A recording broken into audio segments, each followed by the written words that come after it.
ప్రకటన గ్రంథం 1వ అధ్యాయం 3 వచనాలు పరిచయం చేసుకుని మరలా మనం వెళదాం. యేసుక్రీస్తు తన దాసులకు కనపరచుటకు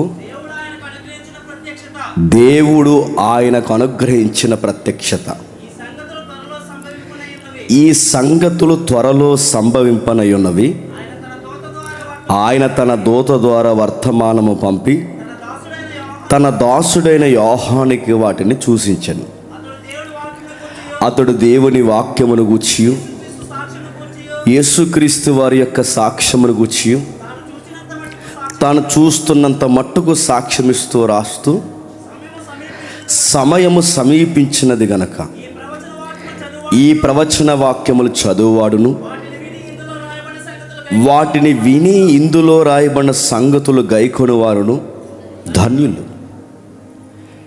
ఈ పత్రికకి లేదా ఇది ప్రకటన గ్రంథం అనే గ్రంథం అని మనం అంటాం, కానీ సంఘానికి రాసిన ఒక వ్యక్తిగతమైన ఉత్తరం. సంఘము అనే పదం కన్నా కాంటెక్స్ట్లోకి మనం పోతే 7 చర్చెస్, 7 సంఘాలు. ఆసియా మైనర్ ఆసియాలో, ముఖ్యంగా టర్కీ అనే ప్రాంతంలో ఈ 7 సంఘాలు భౌగోళికంగా గుర్తింపబడ్డాయి. ఆ భౌగోళికంగా గుర్తింపబడిన సంఘాలకి పత్రిక రాస్తున్నాడు. ఏదో ఒక లెటర్ రాస్తే బాగుంటుంది, ఇక నేనే చివరి అపోస్తుని కనుక రాయకపోతే తర్వాత వీళ్ళకి ఎవరికి చెప్తాడని రాయలేదు. ఏదో ఒక హెచ్చరిక చేసి నేను అనేవాడిని ఒకడు ఉన్నాను రా, నన్ను జ్ఞాపకం చేసుకోండి, మీలో నేను ఒక పెద్దవాడిని, ఇక నేనే చివరి వాడిని అని చెప్పడానికి రాయలేదు. 7 నక్షత్రాలు చేతపట్టుకుని దీపస్తంభాల మధ్య సంచరిస్తున్నవాడు సెలవిచ్చినదేమనగా అని చెప్పాడు గనక రాస్తున్నాడు. ఆ 7 దీపస్తంభాలు ఏంటో మనం చూసాం, ఆ 7 నక్షత్రాలు ఏంటో మనం చూసాం. వాటన్నిటినీ పట్టుకున్న ఆయన కనబడుతున్నాడు లైవ్లో. ప్రత్యక్షత, ప్రకటన గ్రంథం అనగానే ప్రత్యక్షతగా మన ట్రెండ్ లాంగ్వేజ్లో మనకు అర్థమయ్యే పదం లైవ్. మనకు అర్థమయ్యే పదం 3 డైమెన్షన్లో, పొడవు ఎత్తు ఎడపి కళ్ళు చూడగలిగే ఓ 3 డైమెన్షన్లో ఆయన కొన్ని విషయాలు కనబడుతున్నాయి. అవి భవిష్యత్తు, వర్తమాన, భూత, భవిష్యత్తు కాలాలకు సంబంధించిన విషయాలు ప్రత్యక్ష ప్రసారం అని కనబడుతుంది. ఆ కనబడుతున్న సంగతులు రాస్తున్నాడు, ఆ వినబడుతున్న సంగతులు వటంగిస్తున్నాడు, ఆ సంగతుల్ని నొక్కి వక్కానిస్తున్నాడు. ఆ రాస్తున్న ఆయన ఒక మాట అన్నాడు, నన్ను తీసుకెళ్ళి పద్మాసు దీపంలో పడేశారు. ఎందుకు నన్ను పద్మాసు దీపంలో పడేశారంటే కేవలం యేసుని గూర్చి సాక్ష్యం ఇస్తున్నానని. నేను చూసాము, ఆయన గూర్చి నేను ఒక స్టాండింగ్ తీసుకున్నానని, వీళ్ళ మతాల బీటలు పడతానని, వీళ్ళ ప్రభుత్వాలకు ఇబ్బంది కలుగుతుందని, వీళ్ళ యొక్క నమ్మకాలకి గండి పడుతుందని, నా నోరు నొక్కడానికి సాక్షిగా నిలబడిన చివరి అపోస్తుడైన నన్ను ఇక లేకుండా చేయాలని చిత్రవతకు గురి చేశారు. ఇక చిత్రవతకు గురి చేసిన తర్వాత నేను సావననుకున్న ఈ మనుషులు ఒక దీపంలో నన్ను పడేశారు. ఆ దీపంలో పడేసి నేను పరవశున్నయ్యాను. అది ఏ రోజు అంటే ప్రభు దినమందు ఆదివారం. నన్ను నేను పరవశున్నయ్యాను. నేను పరవశుని అంటే భూలోకంలోనే ఉన్నాడు, కానీ అక్కడ వసిస్తున్నాడు. బాడీ ఇక్కడే ఉంది, కానీ కనబడుతున్న ఇమేజెస్ ఆయనకి అక్కడ కనబడుతున్నాయి, లైవ్లో కనబడుతున్నాయి. ఆ కనబడిన ఆయన ఒక స్వరం వినబడుతుంది. ఆ స్వరం ఎలా ఉందంటే బోరదని వంటి స్వరంలా ఉంది. చెంగుమని మాట్లాడుతుంది, కల్లుమని మాట్లాడుతుంది.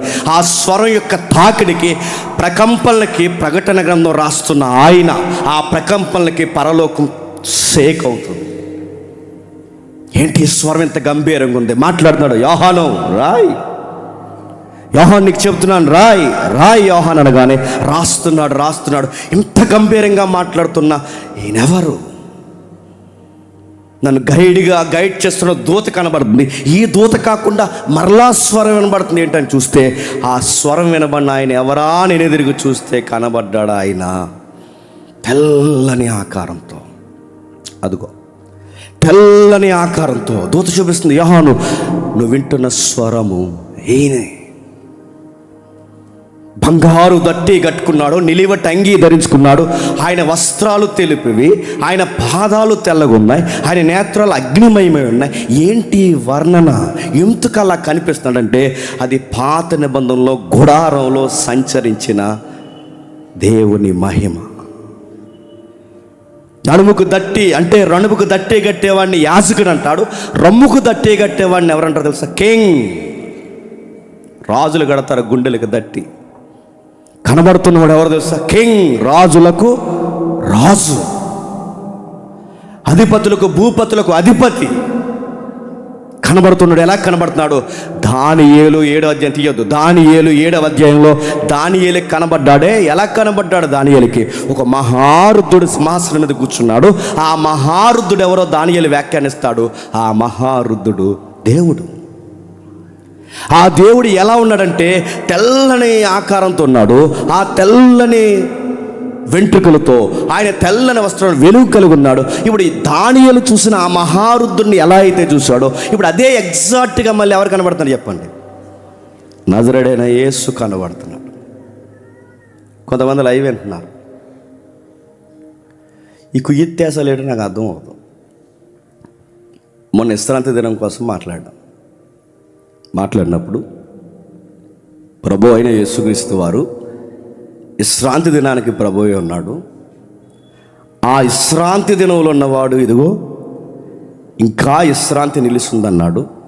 ఇప్పుడు విశ్రాంతి దినం కాదు, ప్రభు దినం. ఆ ప్రభు ఎవరో కాదు, ప్రభు అయిన యేసుక్రీస్తు అనగానే నాకు టైటిల్ పెట్టి యూట్యూబ్ ఫేస్బుక్లో పెట్టారు. నేను అడుగుతున్నాను, మీ పెద్దరికం ఏమవుతుంది? మీతో నాకు కమ్యూనికేషన్ ఉందిగా, మా ఇంటెన్షన్, మా స్టాండింగ్, మా డాక్టర్ని ఏడు తెలుసుగా. ఇలా తిట్టించుకోవడానికి ఈ పనులన్నీ. తమ్ముడు అని పిలుస్తారు, అన్నయ్య అని పిలుస్తాను. ఏంటి తమ్ముడు ఇంటెన్షన్ అని అడగొచ్చుగా. ఈ జిత్తులు మారి అసలు కట్ చేసి లోపల పెట్టి మళ్ళీ అందులో పెట్టి దాని టైటిల్ పెట్టి సర్వసత్యములోకి వచ్చిన జేమ్స్. ఏంటి సర్వసత్యంలోకి అంటే ఇప్పుడు నేను ఇది వదిలేసి యేసు ప్రభు తండ్రి కుమారం ముగ్గురు ఒకటే చెప్పండి. ఈయన చెప్పండి. ఆయన ముగ్గురు ఒకటే సర్వసత్యం అని ఒప్పుకున్నాడు. ఇదిగో చూడండి క్లిప్ అని చెప్పి అది కట్ చేసి పెట్టారు. అంటున్నాను, అందుకే అంటున్నాను మీరు రండి సెమినార్కి. ఈరోజు కోడిగుడ్లు గోంగూర వండించాం. ఏమనరు నేను అడుగుతున్నాను. ఒకవేళ మీరు ఇదే స్టాండింగ్ అయితే రమ్మంటున్నాగా, వంశాన్ని రమ్మంటున్నాడు, నేను రమ్మంటున్నా, లైవ్లో కూర్చుందామంటున్నాగా. తండ్రి ఏంటో, కుమారుడేంటో, పరిశుద్ధాత్ముడేంటో అని అడుగుతున్నాను. ఈ డిబేట్లో దడదడ ఎలా ఉంటుందో చూపిస్తాం, రమ్మంటున్నాగా. పిల్లేసాలు, నక్కేసాలు, చిన్న చిన్నవి కట్ చేయడం దేనికి?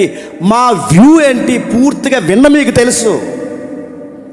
తండ్రి, కుమారుడు, పరిశుద్ధాత్ముడు, ఈ ముగ్గురును కలిపితేనే బైబుల్ దైవత్వం. ఆయనే, ఈయనే, పరిశుద్ధాత్ముడే. అట్టా నువ్వు అడుగుతావో చెప్తాడు విను. జేమ్స్ అంటే జేమ్స్ అనేది సింగులరే, కానీ మాట్లాడుకుంటే జేమ్స్లో తల ఉంది, జేమ్స్లో చెయ్యి ఉంది, జేమ్స్లో కాలు ఉంది. కాలే, చెయ్యే, భుజమే, తలే. నీకు అర్థమైతే ఇవన్నీ కలిపితేనే జేమ్స్. కానీ వర్క్ విషయం వచ్చేసరికి చెయ్యే, కాలే, వీటన్నిటిని కలిపితేనే జేమ్స్. బైబిల్ దైవత్వం అర్థం అవుతుంది. ఎగ్జాంపుల్ నీకు చాలు. తండ్రి, కుమారుడే, పరిశుద్ధాత్ముడే. ఎన్నిసార్లు చెప్పాలి? వీళ్ళేమో ఓకే అంటే ఈయన అని చెప్పి మోడలిజం వాళ్ళేమో ఏబు దాడి చేస్తారు. వాళ్ళు ఏమంటారు? చిన్నదేవుడు, పెద్దదేవుడు, చిన్నదేవుడు అని చెప్పి ఆయన పెద్దాన్ని, ఈయన చిన్నాన్ని అని చెప్పి మొత్తం మీద మమ్మల్ని ఏమన్నారంటే వీళ్ళందరూ కలిపి మళ్ళీ ఏ లైట్ నుంచి మమ్మల్ని ఏమంటారు? మమ్మల్ని మోడలిజం అంటారు. అందుకేనండి డిబేట్లు సందుల్లోనూ గదుల్లోనూ జరగకూడదండి.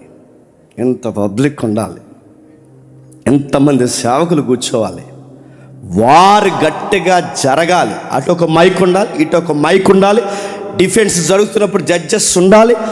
వారు జరుగుతున్నప్పుడు ఎవరి వాదులేంటో గట్టిగా రంకెలేసి మాట్లాడుతున్నప్పుడు పబ్లిక్ సేవకులు వినాలి. అలా రారేరు. పోనీ అలా కాదు మాకు ఏరియాలుగా, పోనీ అలాగన్నారండి. ప్రకటన గ్రంథం కళ్ళిప్పు చూస్తుంటే తండ్రి ప్రత్యక్షం అవుతున్నాడు. ప్రకటన గ్రంథం కళ్ళిప్పు చూస్తుంటే కుమారుడు ప్రత్యక్షం అవుతున్నాడు. ప్రకటన గ్రంథం కళ్ళిప్పి ఆ ప్రత్యక్షత లైవ్ 3 డైమెన్షన్లో ప్రత్యక్షమైన లైవ్ చూస్తుంటే తండ్రితో సమానుడుగా కనబడుతున్నాడు. ఆయన దేవుడే, ఈయన దేవుడే, పరిశుద్ధాత్ముడు దేవుడే. దేవునితో దేవుడు, దేవునితో నిత్యుడు, దేవుడితో సమానుడు. అలాంటి సమానుడు 2000 సంవత్సరాల క్రితం సశరీరుడిగా ఇలలోకి వచ్చాడు. ఆ ఇలలోకి వచ్చి మరణించి తిరిగి లేచిన ఆయన, పరవశుడై పరలోకంలో ఉన్న ఆయన, ఇప్పుడు తన అనంతమైన శక్తి కలిగిన ఆయన లైవ్లో యోహానికి తన దైవత్వంలో కనబడుతున్నాడు. ఇది కదా కాంటెక్స్ట్. అది మనం ధ్యానిస్తున్నాం. వర్ణించుకున్నాడు, నిలువటంగి ధరించుకున్నాడు, నడుము కట్టాల్సిన దట్టి యాజకుడికి అదిన రాజు అనడానికి ఇదిగో రమ్ములకు దట్టి కట్టాడు. అగ్ని నేత్రాలు వేసుకోండి. ఎందుకు? ప్రతి పాపాన్ని అగ్నితో తగలెట్టేయడానికి. బలమైన పాదాలు వేసుకున్నాడు. ఎందుకు? ప్రతి పాపపు క్రియను బలంగా తొక్కడానికి. ఈయనెవరు? ప్రభువు అయిన యేసుక్రీస్తు వారు. అందుకే మనం కన్ఫర్మ్ చేస్తున్నాడు. ఏమని? నేను మొదటి వాడును, చదువుతాముడు, కడపటి వాడును,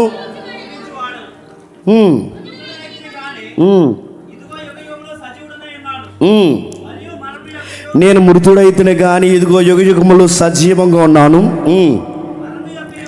మరణము యొక్కయు పాతాళము యొక్కయు తాళపు చెవులు నా స్వాధీనులు ఉన్నాయి. ఈయనెవరు? తండ్రి అయిన దేవుడా. ఈయనెవరు? కుమారుడైన దేవుడు. ఈ కుమారుడైన దేవుడు ఎలా కనబడుతున్నాడు? తండ్రికి ఏమాత్రం తీసిపోని వాడిగా కనబడుతున్నాడు. అంటే తండ్రి సుగుణాలు సంపూర్ణంగా సంతరించుకున్న దైవంగానే కనబడుతున్నాడు. ఆ కనబడుతున్న దైవం గంభీరమైన దైవం, ఉక్కు పాదాలతో తొక్కగలిగిన శక్తి కలిగిన దైవం. కుడి చేతిలో 7 నక్షత్రాలు పట్టుకున్నాడు. 7 దీపస్తంభాల మధ్య ఉన్నాడు. వాటిని సంచరిస్తున్నాడు. ఆ 7 నక్షత్రాలు ఎవరంటే 7 పాస్టర్లు. దేనికి ఆ 7 పాస్టర్లు గారు? ఏ సంఘాలకి పాస్టర్ గారు అంటే ఆ 7 సంఘాలు ఉన్నాయే, ఆ 7 సంఘాలకి కాపర్లు. సింబాలిక్గా మాట్లాడుతున్నాడు అక్కడ, గుర్తులతో మాట్లాడుతున్నాడు అక్కడ. ఆ 7 దీపస్తంభాలు సంఘాలైతే ఆ 7 దీపస్తంభాలు నడిపిస్తున్న నక్షత్రాలు చెప్పండి 7 కాపర్లు.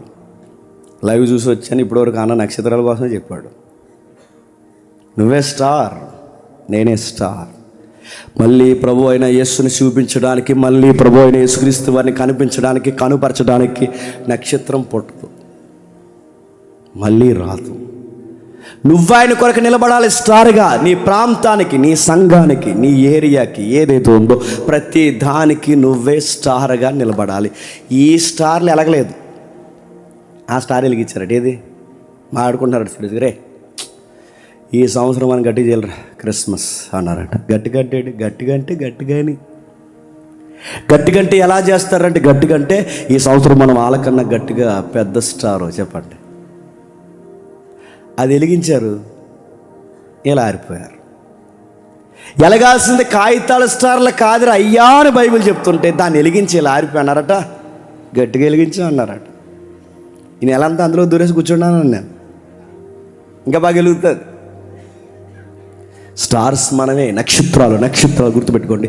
నీ ఫేమ్, నీ నేమ్, ఎవరైనా సేవకులు ఉంటే నీ ఫేమ్, నేమ్ ఎప్పుడు పెరుగుద్దో చెప్పనా? నువ్వు అనుకుంటే పెరగదు సేవక. నిన్ను ఎక్కడ ఎలా వాడాలో 7 సంఘాల మధ్య నక్షత్రాలు చేత్తో పట్టుకుని తిరుగుతున్నాడంటే ఎక్కడెక్క సేవకుని వాడాలో ఎవరి చేతుల్లో ఉందో చెప్పండి.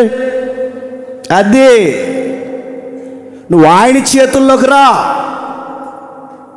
నాకు అవకాశాలు ఇవ్వట్లేదు, నాకు సమయం దక్కట్లేదు, అందరూ జేమ్స్ని పిలుస్తున్నారు ఏంటి, నన్ను పిలవరు ఏంటి అంటే అడుగుతున్నారు. నన్ను పిలిచేది వాళ్ళకు కాదు, వీళ్ళకి కాదు. ఎవరు చెప్పండి? చేత్తో పట్టుకున్నవాడు. ఒకడు వాడబడాలంటే ఆయన చేతుల్లో ఉంది, ఒకడు తిరగాలి అంటే ఆయన చేతుల్లో ఉంది. సంఘంలో ఒక సేవకుడు సంచరించాలి అంటే ఎవరు తిప్పుతారు చెప్పండి? టెక్నిక్లు అడుగుతున్నారు నన్ను. టెక్నిక్ లీడరా? నాకు అర్థం అవుతుంది. అదే మెసేజ్ టెక్నిక్ ఏంటి నన్ను అడుగుతారండి. మెసేజ్ టెక్నిక్ ఏంటి, యూట్యూబ్ టెక్నిక్ ఏంటంటే టెక్నిక్ ఒకటే, ఆయన చేతుల్లో పోవడమే. టెక్నిక్లు ఏమంటారు అయ్యా నన్ను అడుగుతున్నారు చాలామంది. అదే వీడియో ఎక్కువ వ్యూస్ రావాలంటే ఎలా అప్లోడ్ చేయాలి? నెట్ వేయించుకొని అప్లోడ్ చేయాలని చెప్పాను. ఇంకేం చెప్తాను? ఎలాగ అప్లోడ్? అందరిలాగా అప్లోడ్ చేస్తాం మేము. ఎలాగెళ్తే నేను ఎప్పుడు గుర్తుపెట్టుకుంటే సీక్రెట్ ఏంటి చెప్పినా? నువ్వు ఆయన చేతుల్లో ఉండి నువ్వు ఆయన ఆకాశం అంత ఎత్తే పరిస్థితుల్లో నువ్వు ఉండి ఎప్పుడు ఆయనకు ఆరాధికుడిగా ఉంటే నన్ను హెచ్చించు వారిని చెప్పండి నేను హెచ్చిస్తాను.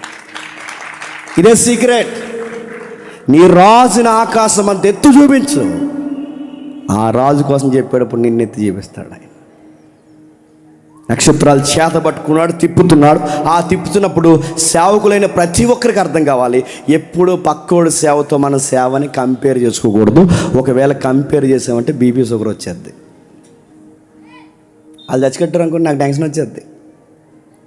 వాళ్ళు ఏదైనా చేశారు అనుకోండి, మాకు ఎప్పుడు ఆ కంపారిజన్ వద్దు. సంఘము సేవకులుగా, నాయకులుగా, పెద్దలుగా ఉన్నవారు ఎప్పుడు ఎవరి పరిధిలో ఎవరిని దేవుడు ఎలా వాడాలో చెప్పండి అలా వాడుకుంటాడు. ఆ సంచరిస్తున్నవాడు చెబుతూ ఇప్పుడు సంఘాలకు రాస్తున్నాడు. 2వ అధ్యాయం మొదలు వచ్చి ఉండండి.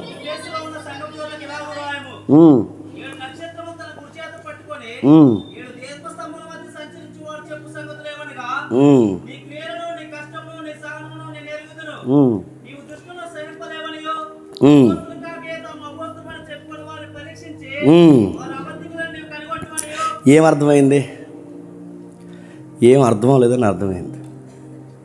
ఏదో రాస్తున్నాడు చూడండి, 7 సంఘాలకు రాస్తున్నాడు. ఆ సంఘం పేరు చెప్పండి, క్షమించండి, ఆ సంఘం ఉన్న ప్రాంతం ఎఫెసీ.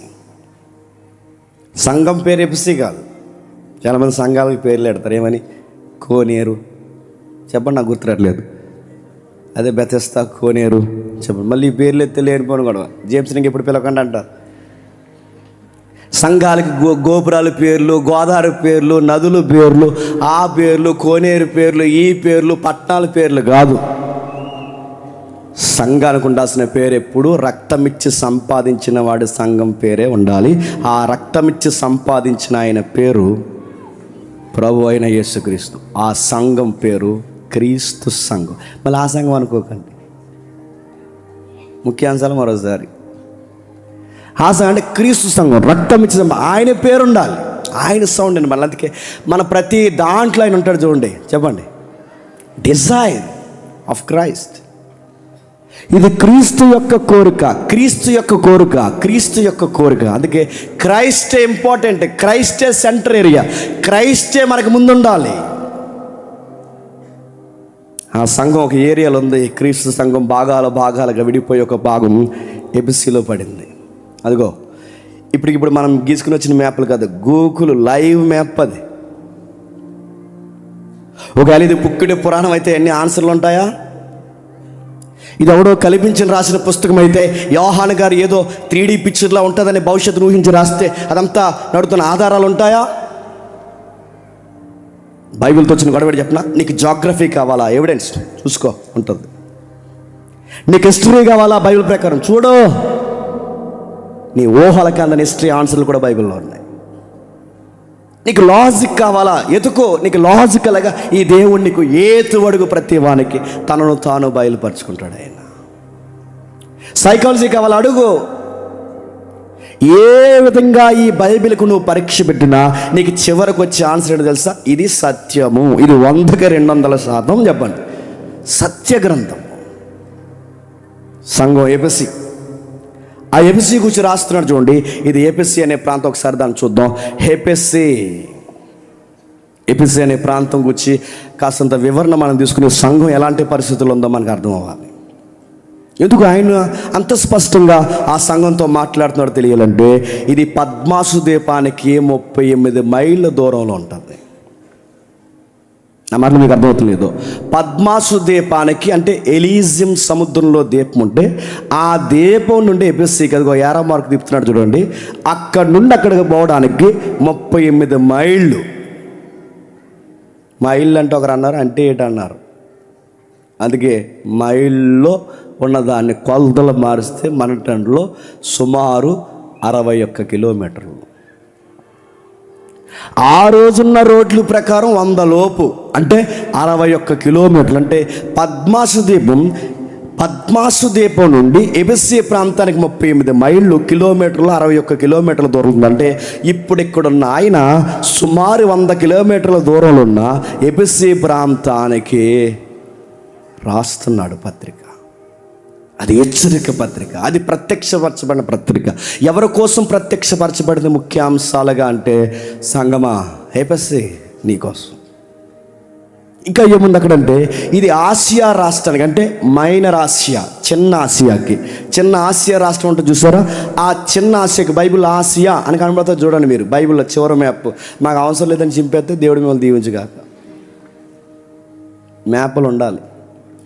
ఆ చిన్న ఆసియా ఏదైతే ఉందో ఆ చిన్న ఆసియా కొరింథీ ఉంటుంది, హేపెస్సి ఉంటుంది, ఫిలదెల్ఫియా ఉంటుంది, కొన్ని ఏరియాస్ ఉంటాయి జంట నగరాలు అక్కడక్కడ.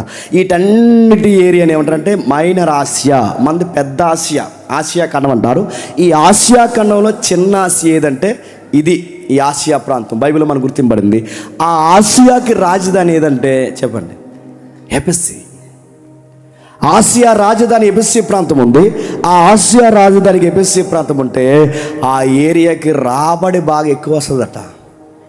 ఇమేజెస్ చూపిస్తూ ఉండు. ఆ ఏరియాకి రాబడి ఎక్కువ. ఎందుకు రాబడి? ఆ ఏరియాలో వాటరే ఉన్న దగ్గర బాగా వినండి, బ్రాండెడ్ వస్తువులు ఉంటాయి.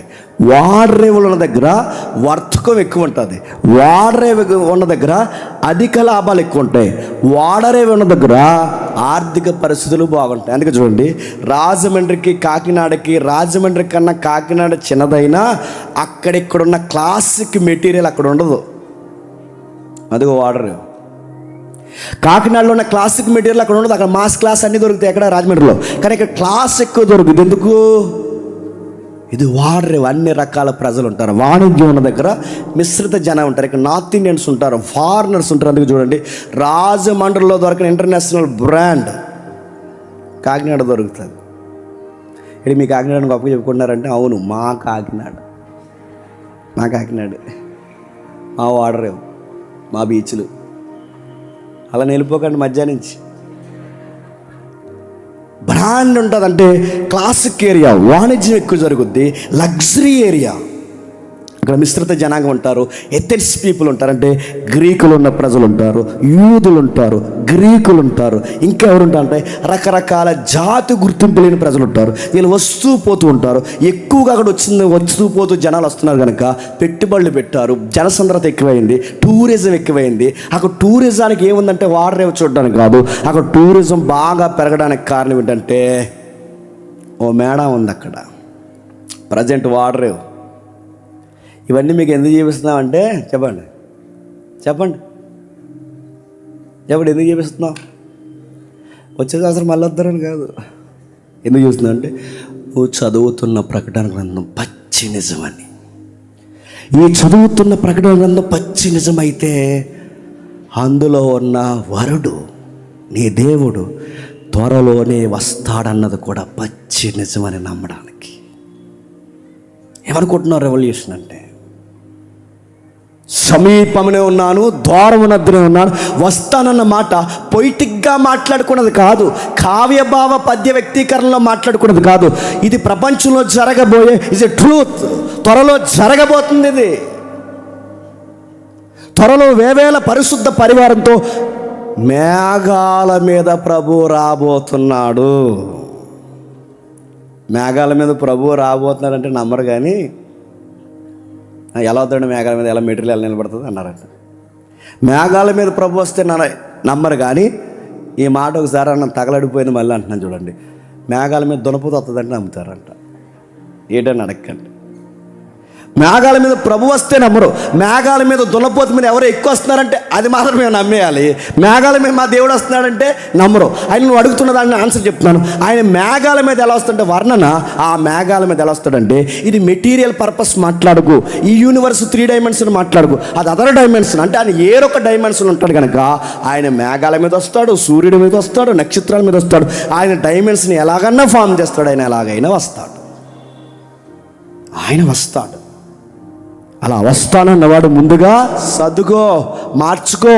నీ బతుకుని సరిగ్గా మార్చుకొని నువ్వు బట్ట సరిగ్గా కట్టకపోతే సంగమా, ఎఫెసీ సంగమా ఎఫెక్ట్ అవుతావు. ఏమనుకుంటున్నావా అన్నాడు.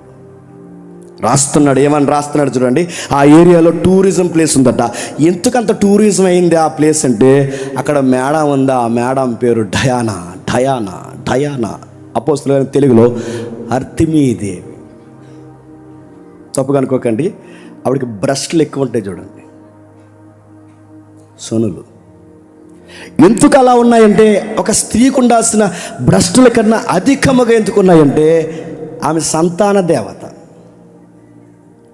ఆ రోజులో అలా ఊహించుకున్నారు. రెండోది కామదేవత. మూడోది ఆశీర్వాదపు దేవత. ఆ రోజుల్లో పెద్ద టాక్ ఏంటంటే, పిల్లలు లేక బాధపడుతున్నారా అన్నారంట. రండి అమ్మవారి గుడికి. ఏంటి అమ్మవారు ఎవరు చెప్పండి? డయానా. పేరు బాగుందని కానీ ఎడేసుకుంటారు. ఇంగ్లీషులో అందరూ అలా ఎడేసుకున్నారు. అప్పుల చేత బాధపడుతున్నారా? తిప్పల చేత బాధపడుతున్నారా? అనారోగ్య సమస్యల్లో బాధపడుతున్నారా? వ్యాధి ఇబ్బందుల సమస్యల్లో ఒంటరితనంతో బాధపడుతున్నావా? అమ్మను దర్శించు. అమ్మని. ఎవరు అమ్మ చెప్పండి. అమ్మ దగ్గరికి వస్తే పనులు అవుతాయి. జనాలు వెళ్ళడాలంటే ఎంత ఉంటే అంత చెప్తారు చెప్పరా? అర్తిమీదేవి గుడికి వస్తే ఎవడో మంచి జరిగిందని చెప్పాడు.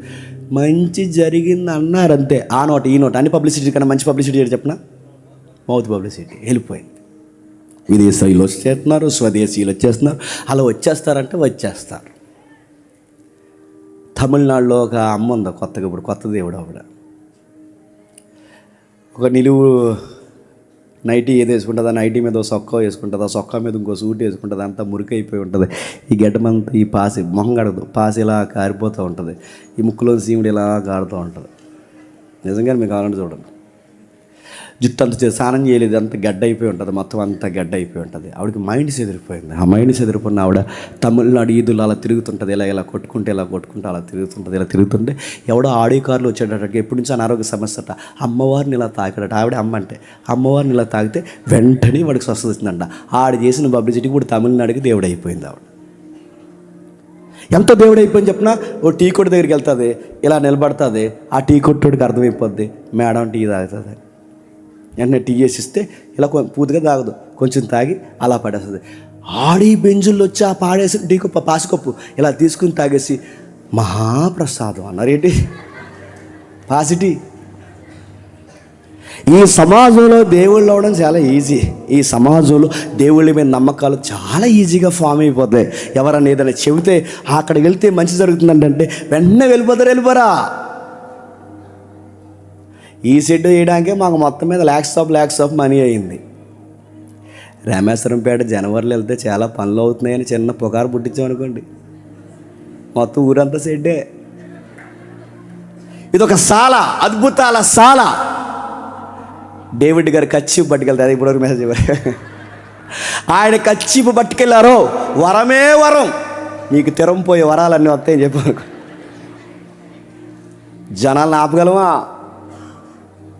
పబ్లిసిటీ ఏం లేదు, జరిగిన తెలియదు జనాలు. అందుకే జనాలు ఏమంటారంటే, ఒక గొర్రె ముందుకు వెళ్తే చెప్పండి, లాజిక్ అడగో.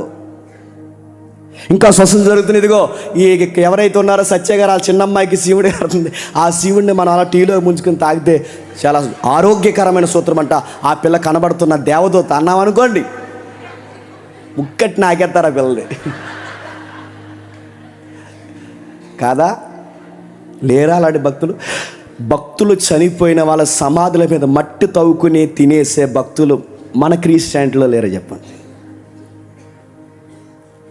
భక్తుల శవాల యొక్క మట్టి తినే వాళ్ళు ఉన్నారు. మంచి జరుగుతుందంటే నమ్మే వాళ్ళు ఉన్నారు. అరే మనకెంత ట్రూత్ లైన్ ఉన్నా మన దాంట్లోనే ఇలాంటి అన్బిబిలికల్ మూఢనమ్మకాలు ఉంటే, ఇలాంటి నమ్మకాలు ఉంటే, అరే బయట వాళ్ళ సంగతి ఏంటి? ఆ ఏరియాలో అర్తిమీదేవి ఉంది, బాగా ఫేమస్ అయిపోయింది మేడం. ఆ ఏరియాలో అలా లిటరల్గా అలా నివసించేది 2 లక్షల మంది ఉండేవారట. ఈ వస్తువు పోతుంటే ఆ రోజుల్లోనే లక్షల మంది ఉన్నారట. అక్కడ నివసించడమే 2 లక్షలు అంటే మీకు అర్థమైపోలేదు ఎంత పెద్ద టౌనో. 2 లక్షల మంది తండోపతండాలుగా అలా వచ్చెడుతుంటే ఆ గుడికి ప్రాంతానికి బయట లోపల వస్తూ అదే గుడి, అదిగో చూడండి. ఎవడైనా తిరగ ప్రశ్నేస్తే ఇలా అడగండి, ఎబిసి పట్నం నిజంగా ఉందంటే ఉందరా, అర్తిమీదేవి కూడా నిజంగా ఉందరా, నీకు కావాలంటే ఓల్డ్ 7 వండర్స్ అని ఉంటాయిరా, ఆ ఓల్డ్ 7 వండర్స్లో 1 ఆఫ్ ది వండర్ ఏంట్రా అని అడగండి. ఆ 1 ఆఫ్ ది వండర్ ఏంటో తెలుసా? అర్తిమీదేవి టెంపుల్, డయానా టెంపుల్. ఆ టెంపుల్కి వచ్చిన వాళ్ళందరికీ పని అవుతుంది. జనాలు అటు ఇటు తెగొచ్చేస్తున్నారు. అందరూ పెరిగిపోయింది. సుమారు కొన్ని లక్షల మంది అక్కడ సంచరిస్తున్నారు.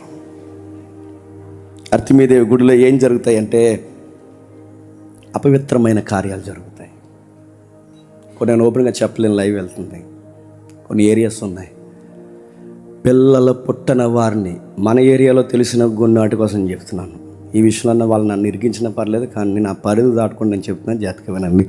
పిల్లలు లేని వారు ఉంటే పలానా గుడిలో రాత్రికి రాత్రి ఆ కన్నె పిల్లని లేదా పెళ్ళైన ఆ తొలిసూరు పిల్లని రాత్రికి రాత్రి గర్భగుడిలో వదిలేస్తే తెల్లారేసరికి పిల్లలు పుడతారు, గర్భవతి అవుతుందని నమ్మే నమ్మకాలు మన ఇలాకాలో ఉన్నాయంటే నమ్మగలరా? పిల్లలు లేని వారు అక్కడికి వస్తే అక్కడ జరిగే కార్యక్రమాలు అర్తిమిదేవి గుళ్ళో అపవిత్రమైన కార్యక్రమాలు, భయంకరమైన కార్యక్రమాలు. ఆ బొమ్మే చాలా అబ్యూజ్గా ఉంటుంది. ఇలాంటి కార్యక్రమాలు జరుగుతుంటే జనాలు పెరిగిపోతే ఎలా ఉంటుంది చెప్పండి? మతం విస్తరించిన దగ్గర వ్యాపారం విస్తరిస్తుంది, వ్యాపారం విస్తరించిన దగ్గర మతం విస్తరిస్తుంది, మతము వ్యాపారం కలిస్తే ఆ ఏరియా ఒక రంగుల ప్రపంచం అయిపోతుంది. సంఘం ఎలాంటి కండిషన్లు ఉందో మీకు అర్థం అవ్వాలి. రెండు పెరిగిపోయాయి, మతం పెరిగిపోయింది, వ్యాపారం పెరిగిపోయింది, రెండూ పెరిగిపోయి జనాలు తండాలు వస్తున్నారు. జనాలు ఎక్కడ చూసినా ఎక్కడ పోతున్నారు? అర్తిమిదేవి గుడికి. ఎక్కడ పోతున్నారు? అర్తిమిదేవి గుడికి. ఎక్కడ పోతున్నారు? అర్తిమిదేవి గుడికి. ఎక్కడికి వెళ్తున్నాం? అర్తిమిదేవి గుడికి. ఎక్కడికి వెళ్తున్నాం? అర్తిమిదేవి గుడికి.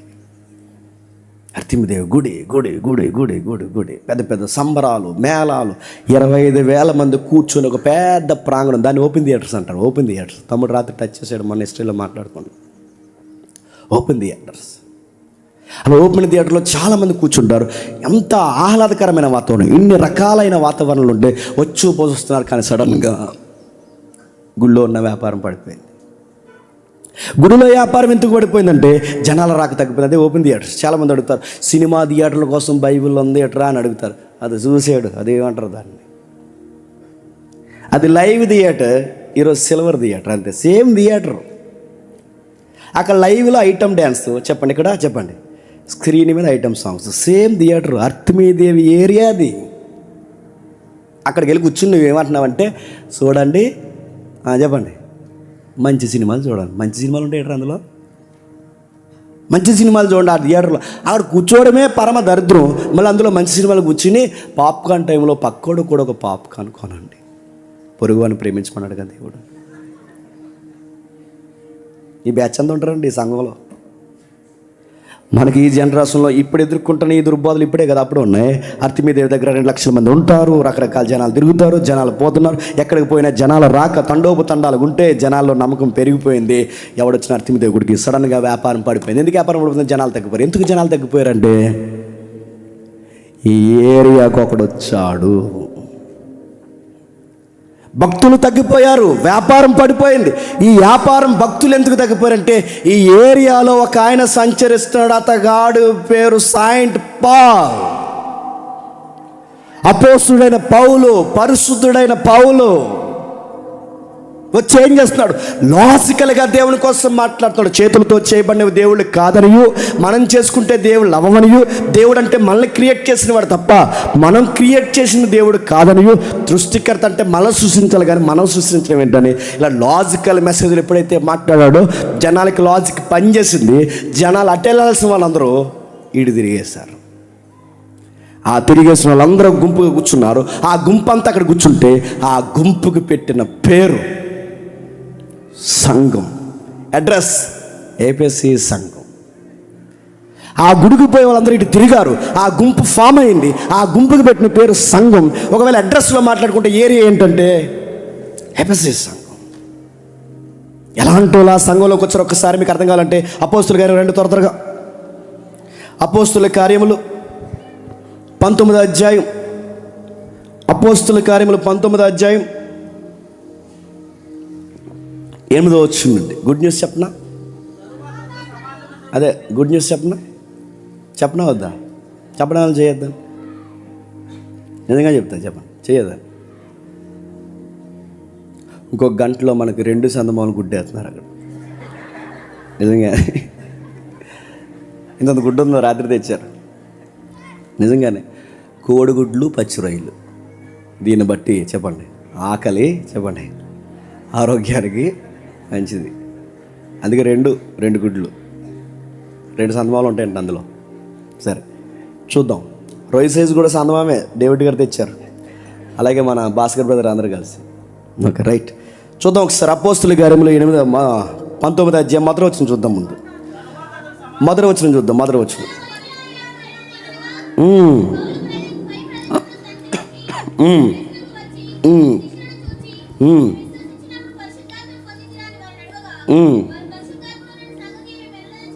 ఏమా రెండన్నా త్వరగా చదివేస్తున్నావు. స్లో చదువు, స్లో చదువు. 19వ అధ్యాయం మొదటి వచనం. అపోల్లో కొరింథీలో ఉన్నప్పుడు జరిగినది ఏమనగా, పౌలు పై ప్రదేశములో సంచరించి ఎఫెసీనకు వచ్చినప్పుడు, చెప్పండి, పౌలు గారు ఎక్కడికి వచ్చారు? ఎఫెసీకి వచ్చారు. ఎఫెసీకి వచ్చేసరికి ఏం జరుగుతుంది? లగ్జరీ వాతావరణం ఉంది అక్కడ, టెంపుల్ ఉంది అక్కడ, జనాల నమ్మకాలు ఉన్నాయి అక్కడ. ఆయన వచ్చిన తర్వాత ఏం జరిగింది? 8వ వచనంలో, తర్వాత సమాజ మందిరంలోకి వెళ్ళి ప్రసంగించుచు, దేవుని రాజ్యమును గురించి తర్కించుచు, ఒప్పించుచు, ధైర్యముగా మాట్లాడుచు 3 నెలలు గడిపాడు. అయితే కొందరు కఠిన పరచబడిన వారై ఒప్పుకొనక జన సమూహము ఎదుట ఈ మార్గము దూషించుచు అతడు వారిని విడిచి శిష్యులను ప్రత్యేకపరుచుకుని ప్రతి దినము తురాలను పాఠశాలలో తర్కించుచూ వచ్చాను. ఇలా 2 ఏళ్ళ వరకు జరిగిన గనక యూదులేమి గ్రీసు దేశస్తులేమి ఆసియాలో కాపురం ఉన్న వారందరూ ప్రభు వాక్యాన్ని బలముగా విన్నారు. సంఘం ఫామ్ అయింది. ఎన్నేళ్ళు చెప్పాడట? ప్రతి విశ్రాంతి దినం చెప్పాడట. అక్కడ ఒప్పుకుపోయేసరికి మరొక పాఠశాలలో ఎవరు రెంట్కి ఇచ్చారు? ఉదార స్వభావం కలిగిన, ఇప్పుడు ఎలా అయితే మనకి ఈ కాలేజ్ ఎలాగైతే మనకి 7 days మనకి ఎలా అయితే ఇచ్చారో, ఆ రోజుల్లో కూడా పౌలు గారి బోధకి అట్రాక్ట్ అయ్యాడో మరి ఎలా దాన్ని తీసుకున్నారో తెలియదు, కానీ మొత్తం మీద ఒక స్కూల్ ఆయనకి ఇచ్చారు. ఆ స్కూల్లో ఆయన ఏం పెట్టాడు? బైబిల్ క్లాసులు పెట్టాడు. గమ్మత్తోడు చెప్పిన దీన్నే నవతరంలో, ఆ స్క్రీన్ షాట్ అయితే నవతరంలో దీన్నే సెమినరీ అంటారు. మీరు కావాలని చదువుకోండి, ఇంటికి వెళ్ళిన తర్వాత ఆ స్క్రీన్ షాట్ మీరు చూడండి. పౌలు గారు అక్కడ పెట్టిన బైబిల్ క్లాసులు ఏమంటారు? ఇప్పుడు వ్యాఖ్యానం ప్రకారం, అదిగో చూడండి, జూమ్ చేయండి ఒకసారి. ఇప్పుడు వ్యాఖ్యానం ప్రకారం సెమినరీ. ఈ సెమినరీ అనే వర్డ్ లాటిన్ నుండి వచ్చింది. దాని నుండి వచ్చినదే సెమినార్. సెమినార్ అంటే బాగానండి, మొక్కల్ని పెంచడం. అదిగో సెమినరీ. ఇది నేను రాసుకొచ్చాను చెప్పండి. చాలామందికి డౌట్ ఉందిగా, ఈ వర్డ్ ఎక్కడైనా బైబిల్లో ఉందంటే వ్యాఖ్యానాల్లో దాన్ని అలానే పిలుస్తారు. ఒక దగ్గర గుంపుగా కూర్చొని మాట్లాడుకుని చక్కగా మనం దేవుని వాక్యంలో ఎదిగే దాన్ని, మొక్కలు ఎలాగైతే మంచిగా పెంచితే ఎదుగుతాయో శిష్యులు కూడా తయారు చేసి పెంచే దాన్ని ఏమంటారు చెప్పండి? సెమినరీ. దాన్ని సెమినార్ అంటే మొక్కల పెంపకంలో వాడే పదాన్ని ఆధ్యాత్మిక చింతనలో వాడితే మనుషుల్ని లేత మొక్కలకు ఉన్న వారిని చెప్పండి బలమైన వృక్షాల్లో తయారు చేసే ప్రాజెక్ట్నే చెప్పండి సెమినరీ. ఆ సెమినరీ అక్కడ పెట్టాడు ఎవరు? ఎక్కడ? అర్తిమీదేవి గుడి పక్కన పాఠశాలలో. అలా పోయే పబ్లిక్ అంతా ఇలా వచ్చారట, ఆ కూర్చున్నారట, చాలామంది జనాలు విన్నారట. ఆ ఎన్న వారిలో విచిత్రమైన మనుషులు వచ్చారట. ఆ వచ్చిన వారిలో 2 ఏళ్ల పాటు మాట్లాడుతుంటే గ్రీసు దేశస్తులు, ఆసియాలో కాపురమైన వారందరూ ప్రభు వాక్యం విని బలంగా విశ్వసించారు. మరియు దేవుడు పౌలు చేత విశేషమైన అద్భుతాలు చేయించెను. అతని శరీరానికి తగిలిన చేతి గుడ్డలైనను పౌలు చేత విశేషమైన అద్భుతాలు చేయించాడట. ఈ విశేషమైన అద్భుతాలు ఎందుకు చేశాడు? ఆయన చేతి రుమాలంటే చెప్పండి కచ్చీప్. చాలామంది కచ్చీపులు అమ్మే వాళ్ళకి రిఫరెన్స్ ఏంటి చెప్పిన? ఈ రిఫరెన్సే. మీరు ఎందుకు కచ్చీపులు అమ్ముతున్నారంటే పౌలు గారు కూడా చెప్పండి కచ్చీపులు అమ్మలేదు చెప్పండి. ఆయన కచ్చీపు స్వస్థత వచ్చిందండి. ఒక ఆవిడ కచ్చీపు తెచ్చుకుందండి ఎక్కడి నుంచో, ఎక్కడ ఏటని అడగండి. వాళ్ళ అబ్బాయి చాలా ఫీల్ అవుతున్నాడు. అన్నయ్య సత్యవాక్యం విన్న తర్వాత నాకు అర్థమైంది, ఇలాంటివన్నీ నమ్మే దాంట్లో మా అమ్మ కూడా ఉంది. ఆ కచ్చీపు ఉతికంటే ఉతకదు అన్నయ్య. 5 years అయింది. ప్రతిసారి ఇలా ముఖం మీద వేసి పడుకుంటుంది. ఉతికే నీకు దండం పెడతంటే ఉతకదు, ఎందుకంటే పవర్ పోద్దంట. ఏం ఉతికితే పవర్. కచ్చీపులో పవర్ ఉంటుందా? వస్త్రంలో పవర్ ఉంటుందా? నా చెవుడితో తుడుచుకున్న కచ్చీపుల్లో పవర్ ఉంటుందా? కొంప ఉంటుంది. నడుతుంది. ఇలాంటివన్నీ అద్భుతాలు జరుగుతాయి. అద్భుతాలకు మనం వ్యతిరేకం కాదు, అద్భుతాలు జరుగుతాయి. కానీ అద్భుతాలు ప్రభువుని బట్టి జరుగుతాయి, కార్యాలు ఆయన బట్టి జరుగుతాయి. ఆ అద్భుతాలు కార్యాలు ఎందుకు జరుగుతాయంటే ఈ మనుషుల్ని వాక్యం దగ్గరికి లాగడానికే జరుగుతాయి. నేను ఓపెన్గా చెప్తున్నాను, కానీ ఇది మా గొప్పతనం కాదు. కానీ మేము ప్రార్థన చేస్తే పిల్లలు పుట్టిన తల్లులు ఉన్నారు. అలానే జేమ్స్ గారు ప్రార్థన చేస్తే పిల్లలు పుడతారని అది ప్రచారం చేసుకుంటే, అన్నలాంటి వారు ప్రార్థన చేస్తే స్వస్థతలు కలిగిన రోగులు ఉన్నారు. కార్యం ఎవరిది? జేమ్స్ కాదు. కార్యం ఎవరిది? సేవకులు కాదు. కార్యం ఎవరిది? దేవునిది. మధ్యలో నీది నాదే అడావుడి. నిన్న రాత్రి అన్న చెప్పాడుగా, నిన్న పగలు, సేవకుడు ఎప్పుడు మధ్యలో ఏం చేయాలి అదే చేయాలి. దేవుని మహిమను మనం దొంగిలించుకోకూడదు. చాలామంది దేవుని మహిమను దొంగిలిస్తారు. వాళ్ళకి చెల్లిమనిపోయే ఎగ్జాంపుల్ ఏంటంటే, ఒక యజమానుడు ఉన్నాడు అనుకోండి, ఆ యజమానుడు బట్టల షాప్ యజమానుడు అనుకోండి, ఆయన కింద పనిచేసే కూలోలు లేదంటే ఆ పనిచేసే చిన్న సైజు ఉద్యోగస్తులు అనుకోండి. ఇప్పుడు నాకు వానర్ ఏం అప్పగించాడంటే బట్టలు అమ్మరా అని చెప్పాడు. బట్టలు అమ్మరా అని చెప్పినప్పుడు కస్టమర్ నా దగ్గరికి వచ్చినప్పుడు నేను ఏం చేయాలి చెప్పండి? ఏం చేయాలి? ఏంటి, ఇది చలికాలం బాగుంటుందండి, ఇది వేసవికాలం బాగుంటుందండి, ఈ బట్ట ఎలా ఉంటుందండి, ఈ బట్ట ఎలా ఉంటుందండి, ఇది ఈ బ్రాండ్ అండి, ఇది ఆ బ్రాండ్ అండి, అదండి, ఇది ఎక్కడి నుంచి తెప్పించామండి, అక్కడి నుంచి తెప్పించామండి, కొనుక్కోండి బాగుంటుందని బట్ట కోసం చెప్పాలి. ఈ అమ్మేవాడు బట్ట కోసం చెప్పకుండా నేను ఎక్కడ పుట్టాను తెలుసా నీకు? తెలుసా నాకు ఎంతమంది పిల్లలు తెలుసు? అసలు నేను ఈ షాప్కి ఎలా వచ్చానంటే, ఇవన్నీ చెప్తున్నప్పుడు సీసీ కెమెరాలో నా వాండర్ చూడకుండా ఏమంటాడు, బట్టల మోసలు వేసి కట్టేస్తాడు. నేను ఏమనుకుంటున్నావు? నువ్వు అమ్మరా అంటే అమ్మకుండా వచ్చినోడితో ముచ్చట్లు పెట్టి నేనేంటో తెలుసా, నా ఎత్తు ఎంతో తెలుసా, నా పొడవ ఎంతో తెలుసా, నా బడాయి ఏంటో తెలుసా అంటే నువ్వు ఎవరి కోసం చెప్తున్నావు? వస్తువు కోసం చెప్పు. నువ్వు ఎవరి కోసం చెప్తున్నావు? వ్యాపారం కోసం మాట్లాడు. ఇది మాట్లాడుకుని చేస్తే నేనేమంటాడు? ఇక్కడ కూడా అదే. అందుకే చూడండి, మన మధ్యవర్తులు కూడా మన ద్వారా అద్భుతాలు జరిగినా, మన మధ్యవర్తులు కూడా మన ద్వారా ఏ కార్యాలు జరిగినా, ప్రజలు మారిపోతున్నా, ఫాలోయింగ్ పెరిగినా అని చెప్పాల్సింది ఎవరి కోసం చెప్పండి? వాకింగ్ కోసం చెప్పాలి, దేవుడి కోసం చెప్పాలి.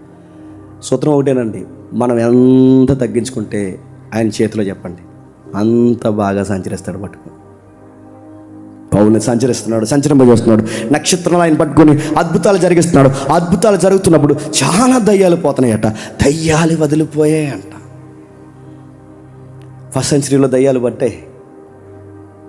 ఇప్పుడు దయ్యాలు కొంచెం ట్రెండ్ మార్చి మొబైల్కి పడుతున్నాయి, మైండ్లకు పడుతున్నాయి, సోగులు పడుతున్నాయి, సరదాలు పడుతున్నాయి. దెయ్యమే చెప్పండి.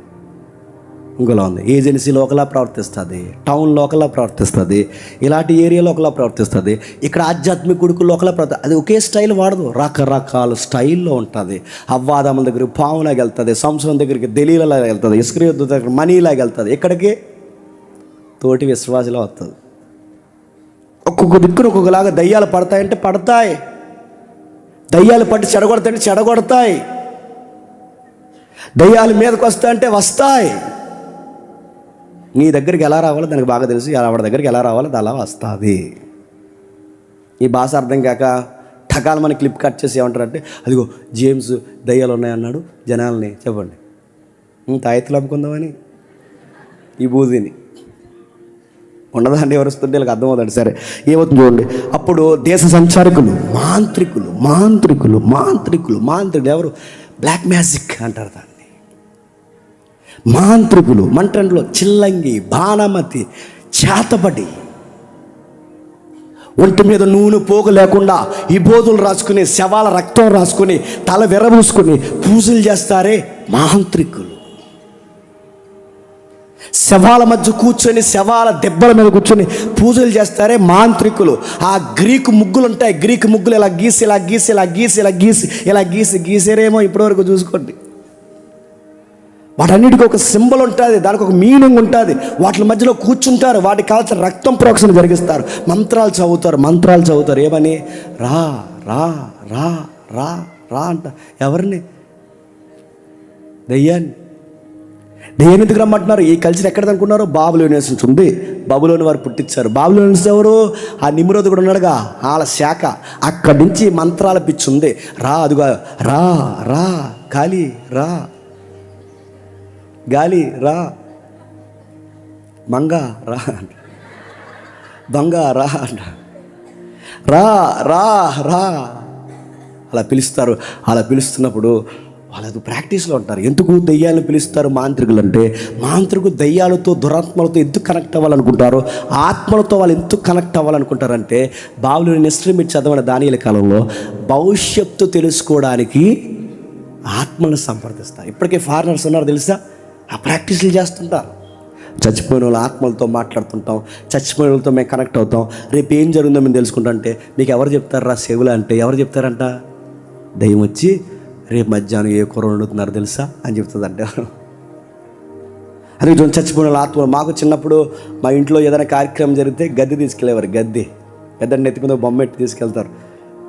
దరిద్రంగా వీడియో కూడా ఉంది. మా అన్నయ్య పెళ్ళికి తీసుకెళ్ళారు, గద్దెకి బొమ్మలు ఇవ్వాలి. ఎందుకంటే అప్పుడు మా అక్క చనిపోయింది, అక్కడికి వెళ్ళి ఆ బొమ్మలు ఇవ్వాలి. ఆ గద్దెకి తీసుకెళ్తే ఇలా తీసుకెళ్ళిన తర్వాత నెత్తి మీద బొమ్మ ఎట్టి తీసుకెళ్ళి ఊరంతా ఊరిగించే. నాకు సిగ్గుతో చచ్చిపోయిన ఆ రోజున ఆ ఊరంతా ఊరేగించేసి. అప్పటికే మనకి కొంచెం స్టైల్గా మరి స్కూల్లో మా ఫ్రెండ్స్ అందరూ చూసేసారు. ఆ బొమ్మ పెట్టుకుని అది మా అన్నయ్య ప్రశాంత్ ఇక్కడ బ్యాంక్ ఎంప్లాయ్ ఉంటాడు, వాడు నేను ఊరంతా తిరిగి మొత్తం మీద సాయంత్రం గద్దెలు పెడితే అక్కడ ఒక ఆవిడ ఉంటుంది, పెద్ద ఆవిడ. చచ్చిపోయింది అనుకుంటా, చచ్చిపోయింది ఉందరా ఏరా, చనిపోయిందా, ఆ దెబ్బ మీద ఉండేది. ఆ పెద్ద ఆవిడ ఉండేది. ఆ పెద్ద ఆవిడ ఇక్కడ కూర్చొని ఇలా ఊగుతుంది అనమాట. ఇలా తెచ్చారా మా నానమ్మ మా అత్తలో తెచ్చామమ్మ అన్న, అక్కడ పెట్టండి అన్న. అక్కడ ఎట్టాం బొమ్మలు. నేను దాని ఇంకా చూస్తున్నాను, ముసలి దాని ఇంకా చూసాక ఇలాగ అందే, పళ్ళు మన అరిసింది. వీడు చిన్నోడు కదూ అంది. మరి అందరిలో చిన్నోడు నేనే. మళ్ళీ అది పెద్ద జీకే పెట్టు నా వేపు చూసి ఏదో పెద్ద భవిష్యత్తు చెప్పిన, వీడు చిన్నోడు కదా, వీడు చిన్నోడు, వీడు కుదురుండడు అన్నదా. అదో పెద్ద మా అమ్మ అవునవును నిజమే కుదురుండండి. స్కూల్కి కూడా వెళ్ళట్లేదు కాదు, గొలిక్కి వెళ్ళట ఆడతాడు ఏదో ఇవన్నీ చెప్తున్నాడు. ఏదో పెద్ద లాజిక్ ఏం కదా అలా చెప్తుంటారు వాళ్ళు. ఆ చెబుతున్న ఆ బామలో ఉన్నది ఎవరో మా అక్క వచ్చిందంటే ఎక్కడికి ఎరా స్కూల్కి వెళ్తలేదంటే నన్ను ఈ ముసలిదాన్ని నేను అక్కని పిలవగలనా? అది కాదు అక్క అనగలను నేను. రకరకాల మాటలు మాడేస్తుంది. అది అలాగే ఇలాగే భవిష్యత్తు ఇది ఏదో చెప్పేస్తుంది. చెప్పి అంత సోది ఎవరు అనుకున్నాను. ఏమి లేదండి అన్నీ చెప్పిన ఆ ముసలిది పాకలో ఉండేది, అది ప్రాబ్లం. అన్నీ చెప్పిన ఆ ముసలిది అనారోగ్య సమస్యలతో ఉండేది. కనుక అమ్మతోని చెప్పిన ఇలాంటివి ఏమి ఉండవు. కథ వాళ్ళు ఫీల్ అవుతారు దయ్యాలతో మాట్లాడాలని, వాళ్ళకి కనెక్ట్ అవ్వాలని, ఇదొక భవిష్యత్తు చెప్పాలని వాళ్ళకు ఫీలింగ్. మా అమ్మ నాన్న రాత్రి వచ్చారు, మా తాలికి చుట్టాలు ఇక్కడ ఉన్నారు, కావాలంటే అడగండి. మా అక్క మంచి ఏజ్లో ఉన్నప్పుడు చనిపోయింది. యంగేజ్లో ఉంది అప్పుడు, అలాగే ఉండేది చక్కగా. మా నాన్నకి ఆ అమ్మాయి అంటే పిచ్చి, చనిపోయింది. బహుశా మా అక్క ఉంటే ఇన్ని గొడవలు ఉండకపోనేమనిపిస్తుంది అప్పుడప్పుడు నాకు. ఎందుకంటే అక్క ఉంటే అన్నీ చూసుకుంటాం. చనిపోయింది. చనిపోయిన తర్వాత ఆ రోజుల్లో నమ్మకం ఏంటంటే ఈ అమ్మోరు గిమ్మోరు సినిమాలు వచ్చినాయి అప్పట్లో. ఆ సినిమాలు వస్తే మా అక్క వయసులో చనిపోయిన చేతబడి బట్టి చంపేశారని చెప్పి మా అక్కని శవాన్ని కాయడానికి అక్కడికి వెళ్ళేవారు. అంటే రాత్రులు లెగిస్తుందని మళ్ళీ తీసుకొద్దామని. కానీ గమ్మత్తని చెప్పిన ఆవిడెప్పటికీ లేకదు.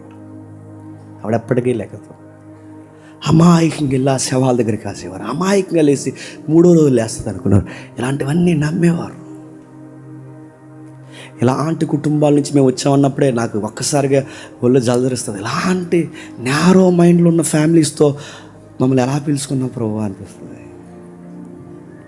మూఢనమ్మకాలు, భయంకరంగా దేవుని ఎక్కిరించే నమ్మకాలు, మంత్రాలు. మాకు చనిపోతే ఒక మాంత్రికుడు మా ఇంటికి తీసుకొచ్చారు. అడగండి కావాలంటే. ఆ మాంత్రికుని తీసుకొస్తే వాడు శాతక్ బండి ఉండేది అప్పట్లో, బజాజ్ శాతక్. వాడు ఎలా తోలుకుని వచ్చాడు, మా ఇంటి దగ్గర ఆపాడు. ఆపిన తర్వాత 3 నిమ్మకాయలు తెమ్మడా. మా నాన్నమ్మ అంటే నాకు చాలా ఇష్టం. ఈ నమ్మకాలన్నీ అదే నమ్మేది.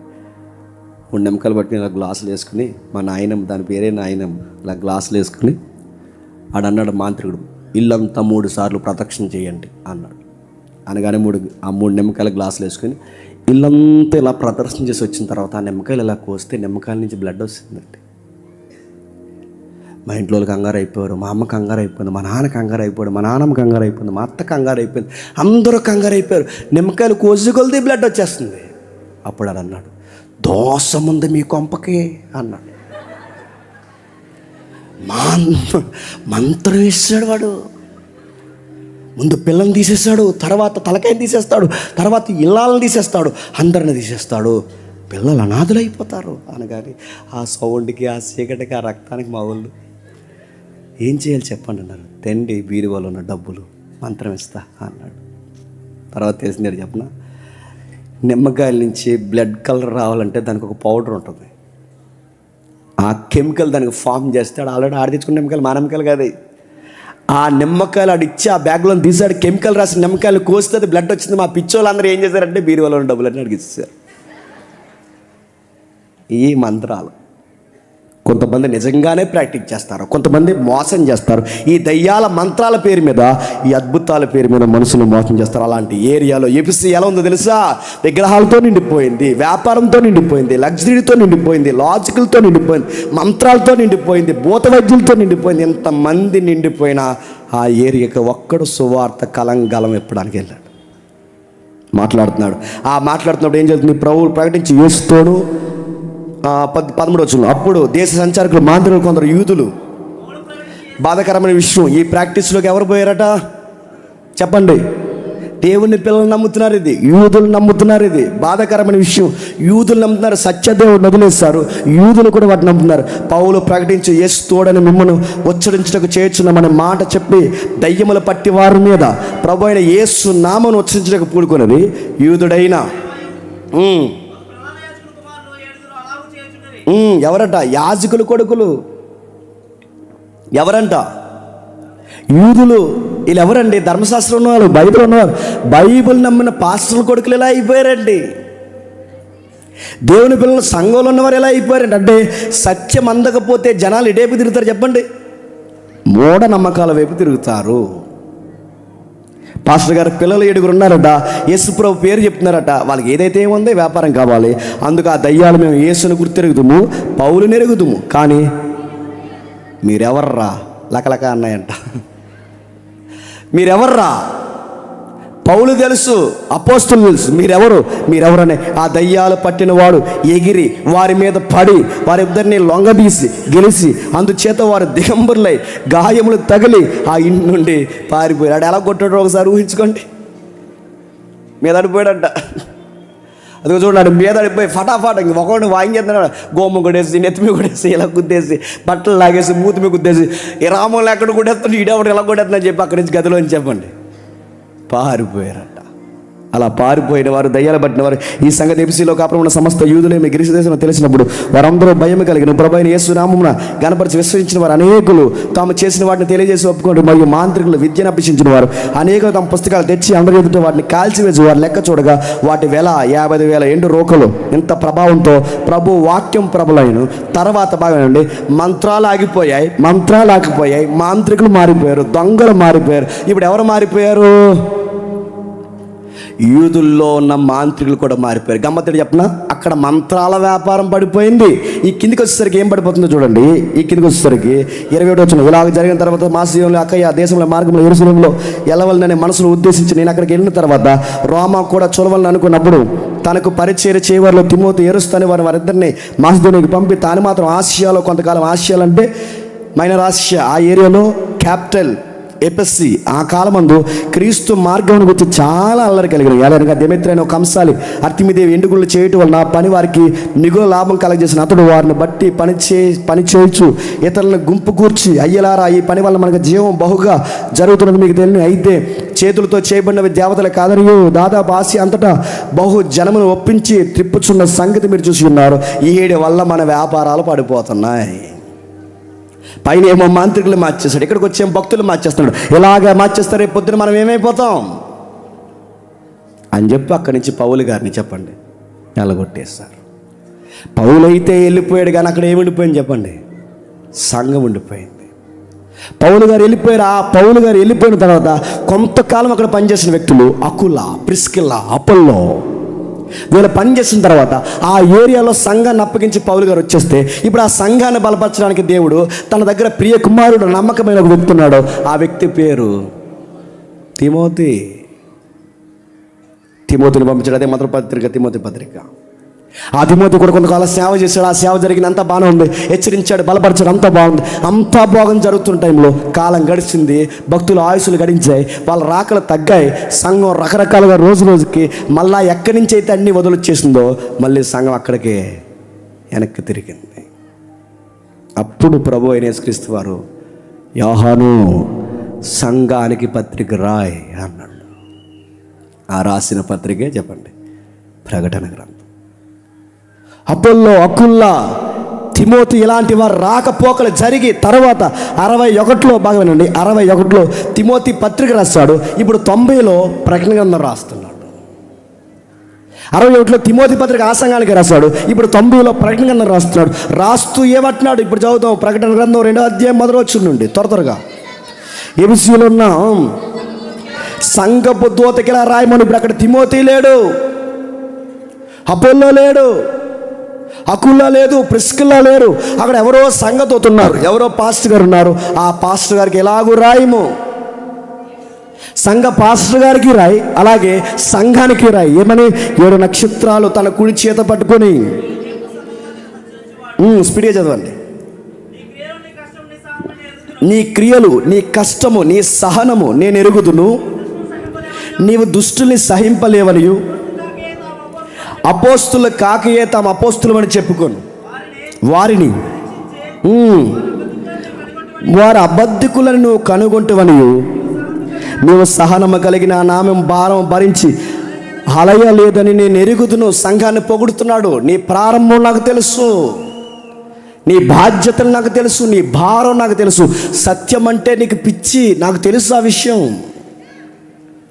నీ క్రియలు నేను ఎరుగుదును, నీ సహనము నేను ఎరుగుదును, నీ విషయాలు, నీ కష్టం ఏంటో నేను ఎరుగుదును, నీ సహవాసం అంటే ఏంటో నేను ఎరుగుదును. ఇంకా నాకు తెలుసు, నువ్వు దుష్టులతో స్నేహం చెయ్యు, దొంగ బోధకుల్ని ఎంకరేజ్ చెయ్యు, ఇవన్నీ నువ్వు బాగుగా కనబెడతావు. ఇవన్నీ నాకు తెలుసు. ఎందుకంటే పౌలు ఏలుతో ఒక సంఘానికి ఒక మాట చెప్పాడు. 20 అపోస్తుల గారు ఏమని? నేను వెళ్ళిపోయిన తర్వాత తోడేళ్ళు మీ మధ్యకి ప్రవేశిస్తాయి. ఎఫ్సీ సంఘానికి చెప్పాడు. వెళ్ళిపోయిన తర్వాత కూడమైన తోడలు మీ మధ్యకి వస్తాయి, జాగ్రత్త, వాళ్ళని అరికట్టండి. తప్పుడు బోధలు మోసుకుని మీ మధ్యకి వస్తారు, దుర్మార్గమైన బోధలు మోసుకుని సంఘమా మీ దగ్గరికి వస్తారు. వారిని అరికట్టండి, వారిని మీ దగ్గర రానివ్వకండి, వారిని ఆపండి అని పౌలు గారు చెప్పిన హెచ్చరిక వీళ్ళకి జ్ఞాపకం ఉంది. ఎప్పుడు దుర్బోధల మీద ఫైట్ చేశారంటే వీళ్ళు దుర్బోధల మీద ఫైట్ చేశారు, దొంగ బోధల మీద ఫైట్ చేశారు. ఎప్పుడు జెండా ఎగరేశారు, సహవాసంలో దేవుని నామాన్ని గట్టిగా పట్టుకున్నారు, శ్రమ అనుభవించారు. యేసుప్రభు పేరు చెప్తే కొడతా ఉంటే కొట్టండి, ఆయన కానీ యేసు నామం ఎరగమని అన్నారు. దుర్బోధనిస్తులో డాక్టర్ నుంచి చాలా డీప్గా స్టడీ చేశారు, ఫైట్ చేశారు, అంతా బాగుంది. అయితే 4వ వచనంలో మొదట నీకుండిన ప్రేమను తగ్గిపోయిందని లేదు, చెప్పండి, వదిలేస్తావు. ఇక్కడ నేను చెప్పాను, ఎంతమంది గుర్తుందో? మొదట నీకుండిన ప్రేమను వదిలేస్తావు. నన్ను వదిలేదు, నాతోనే ఉన్నావు, నా కార్యాలే చేస్తావు, నా గురించికే ప్రకటిస్తావు, నా తరపునే వాదిస్తావు. కానీ దానికి మూలమైన నన్ను ప్రేమించడం మానేస్తావు. ఒక ఎగ్జాంపుల్ చెప్తాను వినండి. పెళ్ళైన కొత్తలో భార్య భర్తలు చాలా ప్రేమగా ఉంటారు. సంఘము, ప్రభు కూడా అలాంటిదేనండి. అది భార్య భర్తలు అంటే స్వచ్ఛమైన ప్రేమ. పెళ్ళైన కొత్తలో వాళ్ళిద్దరూ చాలా ప్రేమగా ఉంటారు. అతనికి సేవ చేస్తుంది, సంతోషంగా వంట చేస్తుంది, ఇల్లంతా శుభ్రం చేస్తుంది. అన్నీ అయిపోయిన తర్వాత సాయంత్రం భర్త వచ్చే సమయానికి ఆ గేటు దగ్గర నిలబడి చూస్తుంటుంది, ఎప్పుడు వస్తాడా అని. కిటికీ క్లాత్ తొలగించి చూస్తుంది, డోర్ దగ్గర నిలబడి చూస్తుంది. కొన్ని సంవత్సరాలకి ఆ చూపులు మారిపోతాయి. ఇంటిని శుభ్రం చేస్తుంది, వంట చేస్తుంది, ఇల్లంతా చక్కబెడుతుంది, దానికి సేవ చేస్తుంది, అన్నీ చేస్తుంది. కానీ ఎదురు చూడడం మానేస్తుంది. ఒకప్పుడు ఆయన వచ్చే వరకు తినదు, ఇప్పుడు ఆయన రాకుండానే తినేసి నిద్రపోయి ఇలా గడగొడితే అక్కడ పెట్టాను, తినేసి మళ్ళీ మూతలు పెట్టేసి చెప్పండి పడుకోండి, చేంజ్. ఒకప్పుడు నా కొరకు పిచ్చిదానిలాగా గేటు దగ్గర నిలబడి చూసేది, ఇప్పుడు సగం నిద్రలో పోయి గురగడేస్తుంది. చేంజ్ అయిపోయింది, మారిపోయింది. నా కోసం వంట చేస్తున్నావు, నాకు శుభ్రం చేస్తున్నావు, నా ఇల్లంతా శుభ్రం చేస్తావు, నాకు సేవ చేస్తావు. కానీ గమ్మత్తని చెప్పిన ప్రేమించడం మానేస్తావు. దాన్ని ఏమంటారంటే మెకానికల్ లైఫ్ అంటారు. దాన్ని సంసారం మెకానికల్గా చేస్తున్నావు. లవ్ లేదు, చెయ్యాలని చేస్తున్నావు. అలవాటు అయిపోయింది కనుక చేస్తున్నావు. వంట అలవాటు అయిపోయింది, ఇంటి శుభ్రం అలవాటు అయిపోయింది, అన్నీ అలవాటు అయిపోయాయి కాబట్టి చేస్తున్నావు తప్ప ఆ చేసే దాంట్లో ఏం మిస్ అయ్యింది చెప్పండి? లవ్ మిస్ అయ్యింది. మన ప్రభుత్వం వచ్చిన వాడు చెప్పనా, సెమినార్లు చేసామా, మీటింగ్లు పెట్టామా, వంటలు చేసామా, బరకాల మడతెట్టామా, ఇవన్నీ రమ్యంగా ఉండాలి అంటే ఆ లవ్ తగ్గకూడదు. పెట్టుకోండి. కొన్ని రోజులకి ఇలా జరగకుండా ఉండాలని నేను కోరుకుంటున్నాను. కొన్ని రోజులకి ఈ సెమినార్ మనకు దేవుడు అయిపోకూడదు. గుర్తుపెట్టుకోండి. మెకానికల్గా సెమినార్కి అలవాటు పడిపోకూడదు, కార్యక్రమాలకు అలవాటు పడిపోకూడదు, దుర్బోధనలు ఎదిరించడానికి అలవాటు పడిపోకూడదు, సేవకు అలవాటు పడిపోకూడదు, పరిచయ అంగులు 100 వచనాలకు అలవాటు పడిపోకూడదు. ఎందుకంటే ఈ సెమినార్ ఉన్నా లేకపోయినా, నాకు 100 వచనాలు చెప్పినా చెప్పకపోయినా, నాకు సేవ ఉన్నా లేకపోయినా, నన్ను సేవకుడిగా పిలిచినా పిలకపోయినా, ప్రభువా నువ్వు ఉంటే నాకు చాలయ్యా అని అనాలి. అది లవ్. నాకు నువ్వు ఉంటే చాలయ్యా, నాకు ఇవన్నీ కాదు, నాకు ముందు నువ్వు. నేను సెమినార్ కోసం ఎదురు చూస్తాను లేదా, కానీ సెమినార్లో నీ కోసం నేను ఎదురు చూస్తాను. నేను సేవ కోసం ఎదురు చూస్తాను లేదు కాదు, సేవలో నీ కోసం చెప్పాలని ఎదురు చూస్తాను. రేపొద్దున వయసు అయిపోవచ్చు, అన్నీ ఆగిపోవచ్చు, ఈ రాకపోకలు తగ్గిపోవచ్చు, ఏ మంచమో పట్టచ్చు. అప్పుడు కూడా నాకు గుండె lub dub lub dub lub dub అని ఎవరి కోసం కొట్టుకోవాలి చెప్పిన? నాకు సెమినార్లు జరగకపోయినా, మీటింగ్ జరగకపోయినా, ఎవరో పిలకపోయినా, మంచం మీద కదలలేని స్థితిలో ఒళ్ళంతా వెనకాల పుళ్ళు కాసిపోయినా, ఆ మొదట ప్రేమిస్తున్నట్టే మంచం మీద కూడా చెప్పండి ప్రేమిస్తూనే ఉండాలి. అప్పుడు కొన్ని ఆనందంగా ఎప్పుడు నేను చెప్పిన, నేను ఆయన్ని ప్రేమించినప్పుడు. కానీ మన మనసులో ఎటేవి తిరిగిపోతున్నాయి అంటే కార్యక్రమాల వైపు తిరిగిపోతున్నాయి. కార్యానికి మూలమైన చెప్పండి ఆయన పక్కనెట్టేస్తున్నాం. అందుకే మినిస్ట్రీలు చచ్చిపోతున్నాయి. ప్రేమను వదిలేస్తావు. నీకు మీటింగ్స్ మీద పిచ్చి ఎక్కువైపోయింది, నీకు వాక్యాల మీద పిచ్చి ఎక్కువైపోయింది, నీకు తరగతుల మీద పిచ్చి ఎక్కువైపోయింది. ఉండాలి, ఆ పిచ్చి ఉండాలి. కానీ అన్నిటికన్నా మొదటి పిచ్చి ఏడు తెలుసా? ఆయన అంటే ఇష్టం ఉండాలి. ఎన్ని నోట్సులు రాసావో చూస్తాడు లేదా నాకు తెలియదు, కానీ నీ గుండెల్లో ఆయన కొరకు రాసుకుంటున్నా లేదా మొదటి చూస్తాడు. ఆయన మొదట ఉన్నట్టు ఎందుకు ఉండలేకపోతున్నావు? ప్రేయర్ జరుగుతుందంటే చంగుమని పరిగెట్టుకొచ్చేదానివి. సభ జరుగుతుందంటే చివరిన కూర్చున్నా, కింద కూర్చున్నా, ఎక్కడ కూర్చున్నా నేను గౌరవించకపోయినా ఆ చెవులు పెద్దవ చేసుకుని నా ప్రియుడి కోసం మాట్లాడుతున్నారు, దేవుడి కోసం అని ఎంత బాగా వినేదానివి, వినేవాడివి. ఇప్పుడు వెళ్దాంలే, చేద్దాంలే, చూద్దాంలే. తలుపు దగ్గర నువ్వు నిలబడలేదు కనుక గుర్తుపెట్టుకో. తలుపు దగ్గర నువ్వు నిలబడలేదు కనుక ఇప్పుడు తలుపు దగ్గర ఎవరు నిలబడ్డారు చెప్పండి? నీ వరుడు నిలబడి తలుపు చట్టుచు లోపల ఏం చేస్తున్నావు? ఎంటర్టైన్మెంట్ ఉందా నీకు లోపల? నన్ను బయట వదిలేసి నాకు తలుపు తీయకుండా నువ్వు లోపల ఏం చేస్తున్నావు? వదిలేసావు కదా నన్ను. నా కోసమే సేవ చేస్తావు, నా కోసమే ప్రార్థన చేస్తావు, నా కోసమే తిరుగుతావు, నా కరపత్రాలే పంచుతావు, అన్నీ నా కోసమే చేస్తావు. కానీ నేను వస్తే మాత్రం నువ్వు తలుపు కూడా చెప్పండి తీయు. ఇది సంఘాలతో ప్రభు మాట్లాడుతున్నమాట. సంఘాన్ని బలపరచడానికి ఇప్పుడు పౌలు లేడు, సంఘాన్ని బలపరచడానికి ఇప్పుడు తిమోతి లేడు, సంఘాన్ని బలపరచడానికి అపోల్లో లేడు. వాళ్ళ కాలం ముగిసింది. ఇక చివరగా ఒకడే ఉన్నాడు చెప్పండి. అపోస్తలుడైన యోహాను ఉన్నాడు, పైన ప్రభు ఉన్నాడు, సంఘాల మధ్య సంచరిస్తున్నాడు. అక్కడ ఒక పాస్టర్ గారు ఉన్నాడు, ఆ పాస్టర్ గారికి లెటర్ రాస్తున్నాడు. నీ ప్రేమ తగ్గిపోయింది, రోజు రోజుకి పరిచర్యల మీద పిచ్చెక్కువవుతుంది నీకు. అలాగే ఆయన అంటున్న మాట 5వ వచనం ఏదో అంటున్నాడు చూడండి. నువ్వు ఏ స్థితి నుంచి పడితువో జ్ఞాపకము చేసుకుని, నాకు భయం వేసే మాట జ్ఞాపకము చేసుకుని, భయం వేసే మాట జ్ఞాపకం చేసుకొని చదువు. నెక్స్ట్ గమ్మత్తని చెప్పిన, రోజు రోజు మీటింగ్లు చేసేవారిని యేసుప్రభు అన్నాడట, మారు మనసు పొందరా అన్నాడట. రోజు ప్రసంగాలు చేసేవాడిని అన్నాడంట, చెప్పండి, మారు మనసు పొందరా అన్నాడట. రోజు అద్భుతాలు చేసేవారితో అన్నాడట, మారు మనసు పొందరా అన్నాడట. విరామం లేకుండా తలపోటు చేత కార్యక్రమాలు నెత్తి మీద పెట్టుకున్న వాళ్ళని అన్నాడట, మారు మనసు పొందరా అన్నాడట. మారు మనసు పొంది సేవలో ఇంత సీనియర్ అయిపోయిన వారికే మారు మనసు అవసరమైంది. మన మొగాలకి సేవ లేదు, చెప్పండి, మన మొగాలకి ప్రసంగం లేవు. అయినా కానీ ఇంకా మారు మనసు పొందకుండా ధీమాగా కూర్చున్నావంటే నీకు దీపావళి ఉందనిపిస్తుందా లేదనిపిస్తుందా చెప్పు.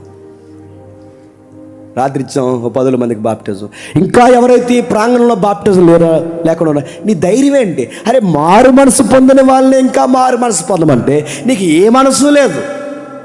నువ్వు ఇంకా బాప్టిజం తీసుకోకుండా ఎలా కూర్చుంటున్నావు? నీ ధైర్యం ఏంటి? రోడ్డు మీద తిరుగుతున్నప్పుడు నీకు భయం వేయట్లేదా?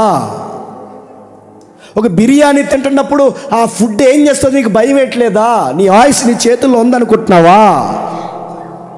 లెక్కల తారుమాతారు అవుతాయన్న సంగతి నీకు తెలియదా? నీ బలమే నీకు బలమా? నీ పేరే నీకు బలమా? నీ వాదాయే నీకు బలమా? నీ ఆ మందే నీకు బలమా? ఏం చూసుకున్నంత ధీమాగా ఉన్నావు? ఎందుకు ఆయన ప్రేమించడం తగ్గించేస్తున్నావు? మారిపోతున్నావు. సంఘాన్ని అన్నాడు, మారు నువ్వు మారు మనసు. మారిన సంఘాన్నే చెప్పండి మారు మనసు. ఏంటి మారు మనసు అంటే ఏంటి చెప్పండి. అక్కడ ఫస్ట్ లవ్ మళ్ళీ నాకు కావాలి, ప్రారంభపు ప్రేమ నాకు కావాలి, ఆ లవ్ కావాలి. ఇప్పుడు ఐ లవ్ యూ చెప్తున్నావు కానీ ఎక్కడి నుంచి రావట్లేదు చెప్పండి. స్పెల్లింగ్ బట్టి ఈ మధ్య ఐ లవ్ యూ చెప్తావు, ఎక్కడి నుంచి రావట్లేదు, నోట్లోంచి వస్తుంది. అందుకే సంగమా, నీ దుర్బోధలతో ఎదుర్కొనే నీ సేవ నాకు నచ్చాలంటే నీ లవ్ నాకు నచ్చాలి. నీ కార్యక్రమాలు, నీ సెమినార్స్, మీటింగ్స్ ఏమవుతున్నావో ఇవన్నీ నాకు నచ్చాలంటే నన్ను ప్రేమించే విషయంలో అస్సలు తగ్గకూడదు. అప్పుడు నువ్వు చేసే పని నచ్చుతుంది, వంట నచ్చుతుంది, శుభ్రం నచ్చుతుంది, అన్నీ నచ్చుతాయి. నువ్వు చేసే సెమినార్స్ కూడా చెప్పండి నాకు నచ్చుతాయి. ఇది కాకుండా ఏదన్నా నీకు అలవాటు అయ్యిందో, నువ్వు ఎంతమందితో డిబేట్లు చేస్తే ఎవరికి కావాలి? నువ్వు ఎంతమందితో తర్కిస్తే ఎవరికి కావాలి? నువ్వు ఎంతమందికి బాప్టిజాలు ఇస్తే ఎవరికి కావాలి? ఇతరులకు బాప్టిజాలు ఇచ్చి నువ్వే తప్పిపోతే ఎవరికి కావాలి నీ సేవ? ముందు నువ్వే కావాలి. అందుకని అడుగుతున్నాడు, సంగమా నువ్వు ఏ స్థితి నుంచి పడుతువో, ఏ స్థితి, ఆ లవ్ స్థితి నుంచి పడుతువో చెప్పండి. జ్ఞాపకం చేసుకో. ప్రారంభం ఎలా ఉండేవాడు, ఎలా ఉండేదాని జ్ఞాపకం చేసుకుని మారు మనసు పొంది ఆ మొదటి క్రియ చేయము. అట్లు చేసి నువ్వు మారు మనసు పొందితే గాని లేని ఎళ్ళ నీ యొద్ద నుండి నువ్వు మారు మనసు పొంది ఏ స్థితి నుంచి పడ్డావో అక్కడి నుంచి నువ్వు మారకపోతే లేని ఎళ్ళ నీ యొద్ద నుండి దీపస్తంభాన్ని చేస్తాను. ఇప్పుడు చరిత్ర మీరు జ్ఞాపకం చూసుకోండి. ప్రారంభంలో గుడారంలో దేవుని మందసాల దగ్గర దీపాలు వెలిగించేది ఎవరు?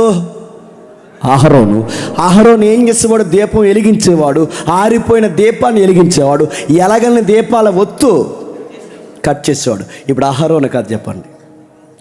ఈ సంఘాల మధ్య, దీపాల మధ్య సంచరిస్తున్నవాడు ఎలిగే దీపానికి నూనెస్తాడు, ఎలగకుండా ఒత్తు తడిసి బూడిదైతే ఆ ఒత్తుని చెప్పండి కట్ చేస్తాడు. ఇతను అహరోను కన్నా పవర్ఫుల్ ఏమనుకుంటున్నావు? నీ వెలుగుని తీసేస్తాడేమనుకుంటున్నావు? నీ పేరు తీసేస్తాడేమనుకుంటున్నావు? సంఘం చూసి మురిసిపోతావు, నీ సంఖ్యను తీసేస్తాడేమనుకుంటున్నావు? నువ్వు ఏం చూసి మురిసిపో, ఆ గోడలు చూసి ఆ గోడలు పడగొట్టేస్తాడేమనుకుంటున్నావు? అతిశయానికి గురవుతున్నావా? దేనికి గురవుతున్నావు? ఏదైతే విగ్రహంగా చేసుకుని దాన్ని పగల కొడతాడేమనుకుంటున్నావు? మారు మనసు పొంది అక్కడికి రా, మారు మనసు పొంది అక్కడ రా, లేకపోతే వెలుగు ఆరిపేస్తా అన్నాడు. భయం వేస్తుందో లేదో మీకు ఆ మాట? నీ విశ్వాసం అయితే నిన్ను ఆర్పేస్తా, నువ్వు సంఘారం అయితే నీ సంఘాన్ని ఆర్పేస్తా, నువ్వు సేవకుడు అయితే నిన్ను ఆర్పేస్తా, నువ్వు వెలకపోతే కట్ చేసి పడేస్తాను అన్నాడు. అహరోను కన్నా ప్రధాన యాజకుడు మనకున్నాడు. ఆయన పేరు ప్రభు అయిన యేసుక్రీస్తు. 6వ వచనం త్వరగా మర్చిపోకండి. 2 పూర్ణాలు ఉన్నాయంట. వెళ్ళిపోదాం. అయితే ఒకటి నీలో ఉన్నది, నికోలతల క్రియలు నీవు దేశించుచున్నావు, నేను కూడా వీటిని దేశించున్నాను. చెవిగలవాడు ఆత్మతో చెప్పుతున్న సంగతులు వినుగాక. ముగించేద్దాం. ఏంటంట? ఏం చెప్తాను చూడండి. ఒకటి నీలో ఉంది, నికోలతల క్రియలు నువ్వు దేశించున్నావు. ఈ విషయంలో నాకు నచ్చావు. ఎవరు నికోలైతులు అంటే? రకరకాల వ్యాఖ్యలు ఉన్నాయి. నికోలైత్ అంటే నికోలస్, అక్కడ ఉండే అపోస్తల కార్యంలో ఉంటాడు నికోలస్. ఆ నికోలస్ ఈయన అంటారు, అదొక వ్యాఖ్యానం ఉంది. కానీ హెల్దీగా ఉన్న ఆన్సర్ ఏంటంటే నికోలస్ అంటే విజయం. నికోస్ అంటే విజయం, లోస్ అంటే ప్రజలు. నికోలస్ ప్రజలు అంటే విజయ ప్రజలు. అంటే మనకు అన్నిటి మీద ప్రభు మనకు విజయం ఇచ్చేశాడు, ఇక మనం ఏం చేసినా పర్లేదనే బ్యాచ్ని నికోలైతీలు అంటారు. అంటే ఏం చేసినా పర్లేదంటే ఏంటి?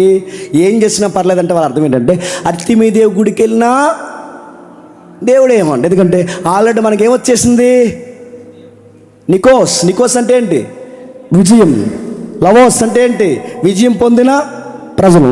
ఇప్పుడు విజయం పొందిన ప్రజలు కనుక మనం గుడికి పోయినా దేవుడేమండు, అక్కడ ఏం పెట్టినా తినేసినా దేవుడేమండు, అక్కడ అపవిత్రమైన కార్యాల్లో మన చేతులు ముంచిన ఏమండు, అసలు దేవుడు ఏమండు. ఎందుకంటే దేవుడు మన కృప చేత మనల్ని రక్షించాడు కనుక, తన సహవాసం నుంచి మనల్ని గెంటివేడు కనుక, ఆయన కృపనిచ్చిన ఆయన, రక్షణించిన ఆయన, ఒక్కసారి వచ్చిన రక్షణ మళ్ళీ పోదని, పాపం చేసినా ఏమీ కాదని ఎంకరేజ్ చేసే దుర్బోధే నికోలైతుల బోధ.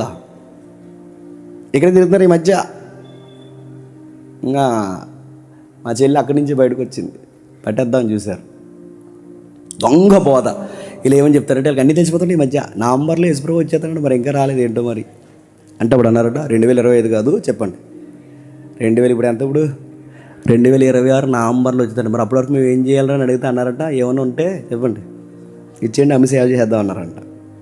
అన్నీ ఇచ్చేస్తావు, నవంబర్లో రాకపోతే ఏంటి పరిస్థితి? నవంబర్లో, డిసెంబర్లో కనబడిపోతే నువ్వు. దుర్బోధలు. వీళ్ళు ఏమని చెప్తారంటే నువ్వు సినిమా చూడు, కానీ గమ్మత్తండి చెప్పనా, దేవుడు నిన్నేమండు. ఆ సినిమా చూసిన తర్వాత దేవుడు నీకు తెలిసింది కంటే నీకు స్వతంత్రం ఇచ్చాడు, నువ్వేయన్నా చూడవచ్చు, ఏమైనా చేయొచ్చు, కానీ ఏమొద్దంటే నీకు ఏమీ కదా. అదిగో ఇమేజెస్ చూపిస్తున్నాడు చూడండి, నికోలైతుల బోధలు. మిమ్మల్ని భోజనాలు పిలిచారు కదా, సమాజంలో బతుకుతున్నాం మనం. ఎవరు భోజనాలు పిలిచారు? అన్యులు.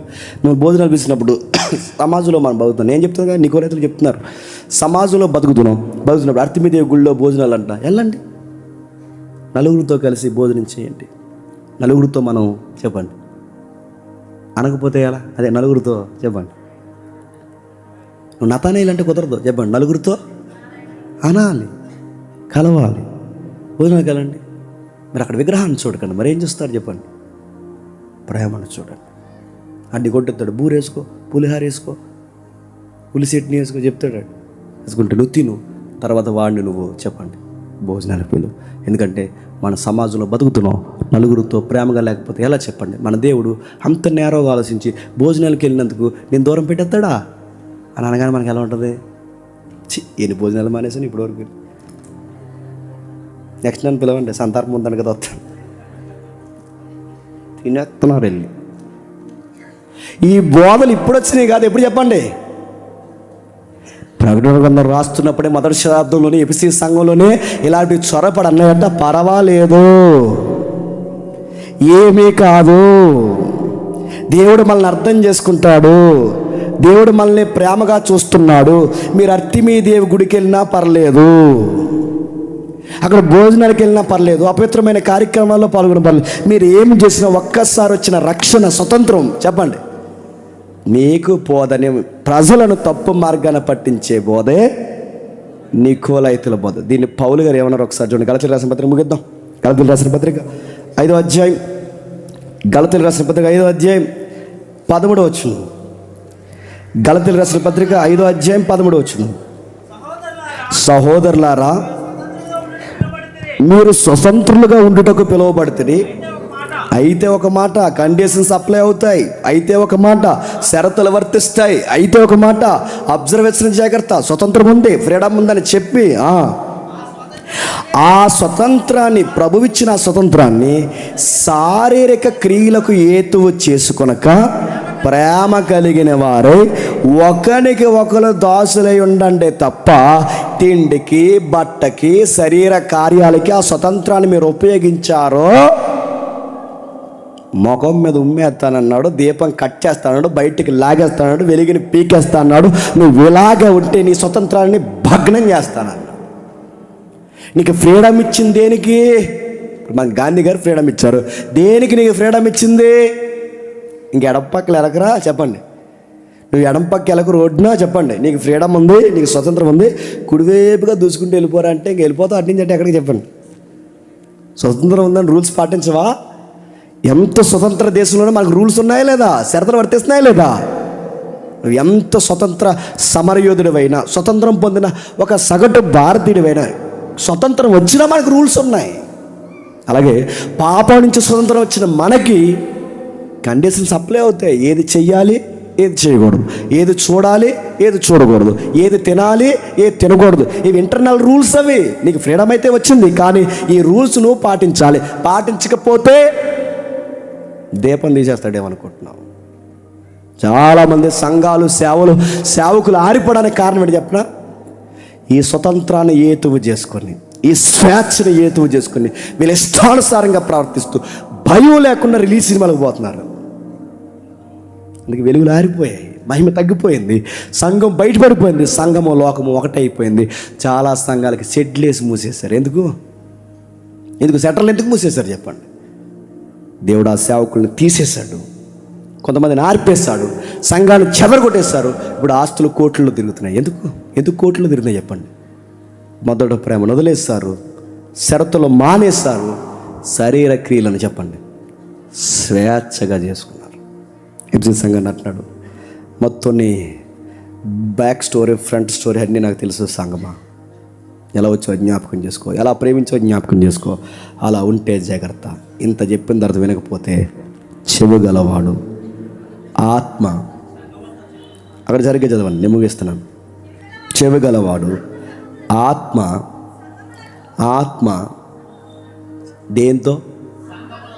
దేనికి రాశాడు? ఇక్కడ ఎఫెసీ సంఘం రాసింది ఎవరికి? ఎఫెసీ. కానీ అక్కడ అంటున్నది ఎవరితో? సంఘములతో. ఇప్పుడు చెప్పండి, ఇది ఎఫెసీ సంఘానికి కాదు, చెప్పండి సంఘములతో. అంటే నీ సంఘానికి, నా సంఘానికి, ఆ సంఘానికి, ఈ సంఘాలన్నిటికీ ఎఫెసీతో చెప్పిన మాటే ఇప్పుడున్న సంఘాలతో కూడా చెప్తున్నాడు. చెవిగల సంఘము వినుగాక. ఆమేన్. ఒకవేళ వింటే జయించాలి. జయించి వాడికి పరదేశంలో ఉన్న జీవవృక్ష ఫలాన్ని తినేస్తాను. జయించేవాడికి ఏమిస్తాడట? పరదేశంలో ఉన్న జీవవృక్ష ఫలం. అడుగుతున్నాను, పరదేశంలో ఉన్న జీవవృక్ష ఫలం అంటే ఏం జయించాలి? నికోలాతుల బోధన జయించాలి, అపవిత్ర కార్యాలు జయించాలి, ఆ ప్రేమ విందులు జయించాలి, వీటన్నిటికీ దూరంగా ఉండాలి. ఆ మెకానికల్గా మారిపోయావే ఆ కార్యాలని జయించాలి. ప్రేమించడానికి ముందుకు రావాలి, నీ బద్ధకాన్ని వదలాలి, దేవుని కార్యాలు భుజాన్ని వేసుకోవాలి, ఇవన్నిటిని జయించాలి. అప్పుడు ఇస్తానన్నాడు. ఏమో తెలుసా? జయించువానికి చెప్పండి జీవవృక్ష ఫలాలు. గమ్మత్తు చెప్పిన ఆదాము పోగొట్టుకున్న జీవఫలం చెప్పండి ఇప్పుడున్న సంఘాలకి ఇస్తా అన్నాడంట. అంటే ఆ జీవవృక్షం చెప్పండి ప్యారడైజ్లో ఉందన్నమాట. ప్యారడైజ్. మీకు ప్యారడైజ్ అనగానే దమ్ బిర్యానీ, జాయింట్ అని మీకు హైదరాబాద్ ప్యారడైజ్ గుర్తుందో లేని కూడా గొడవ. ప్యారడైజ్ అంటే పరదేశంలో ఏముంది? అక్కడ దమ్ బిర్యానీలు కట్టడం ఏముంటుంది చెప్పండి? ఆదాము పోగొట్టాడే ఆ జీవవృక్షం, అది నిత్యత్వానికి గుర్తు. ఆ జీవవృక్షం ఉంటుంది. ఆదాము పోగొట్టుకున్న దాన్ని చెప్పండి సంగమా, చెవిగల సంగమా వింటే చెప్పండి ఆ మహిమను మళ్ళీ చెప్పండి నీకు ఇస్తాను. దీనికోసం ఎంత పాకులాడారండి ఆదాము, ఎంత పాకులాడారండి ఆ జనరేషన్. కానీ వాళ్ళకి దొరకని భాగ్యం ఇప్పుడు ఎవరికి ఇస్తానని చెప్పండి? సంఘమైన మనకి. ఇది వినినవాడు ధన్యుడు. వాడికి ఇచ్చే గిఫ్ట్, ఫ్రూట్, జీవవృక్ష ఫలం. అవన్నీ మనకు దేవుడు అనుగ్రహించిన దాకా. ఆమేన్.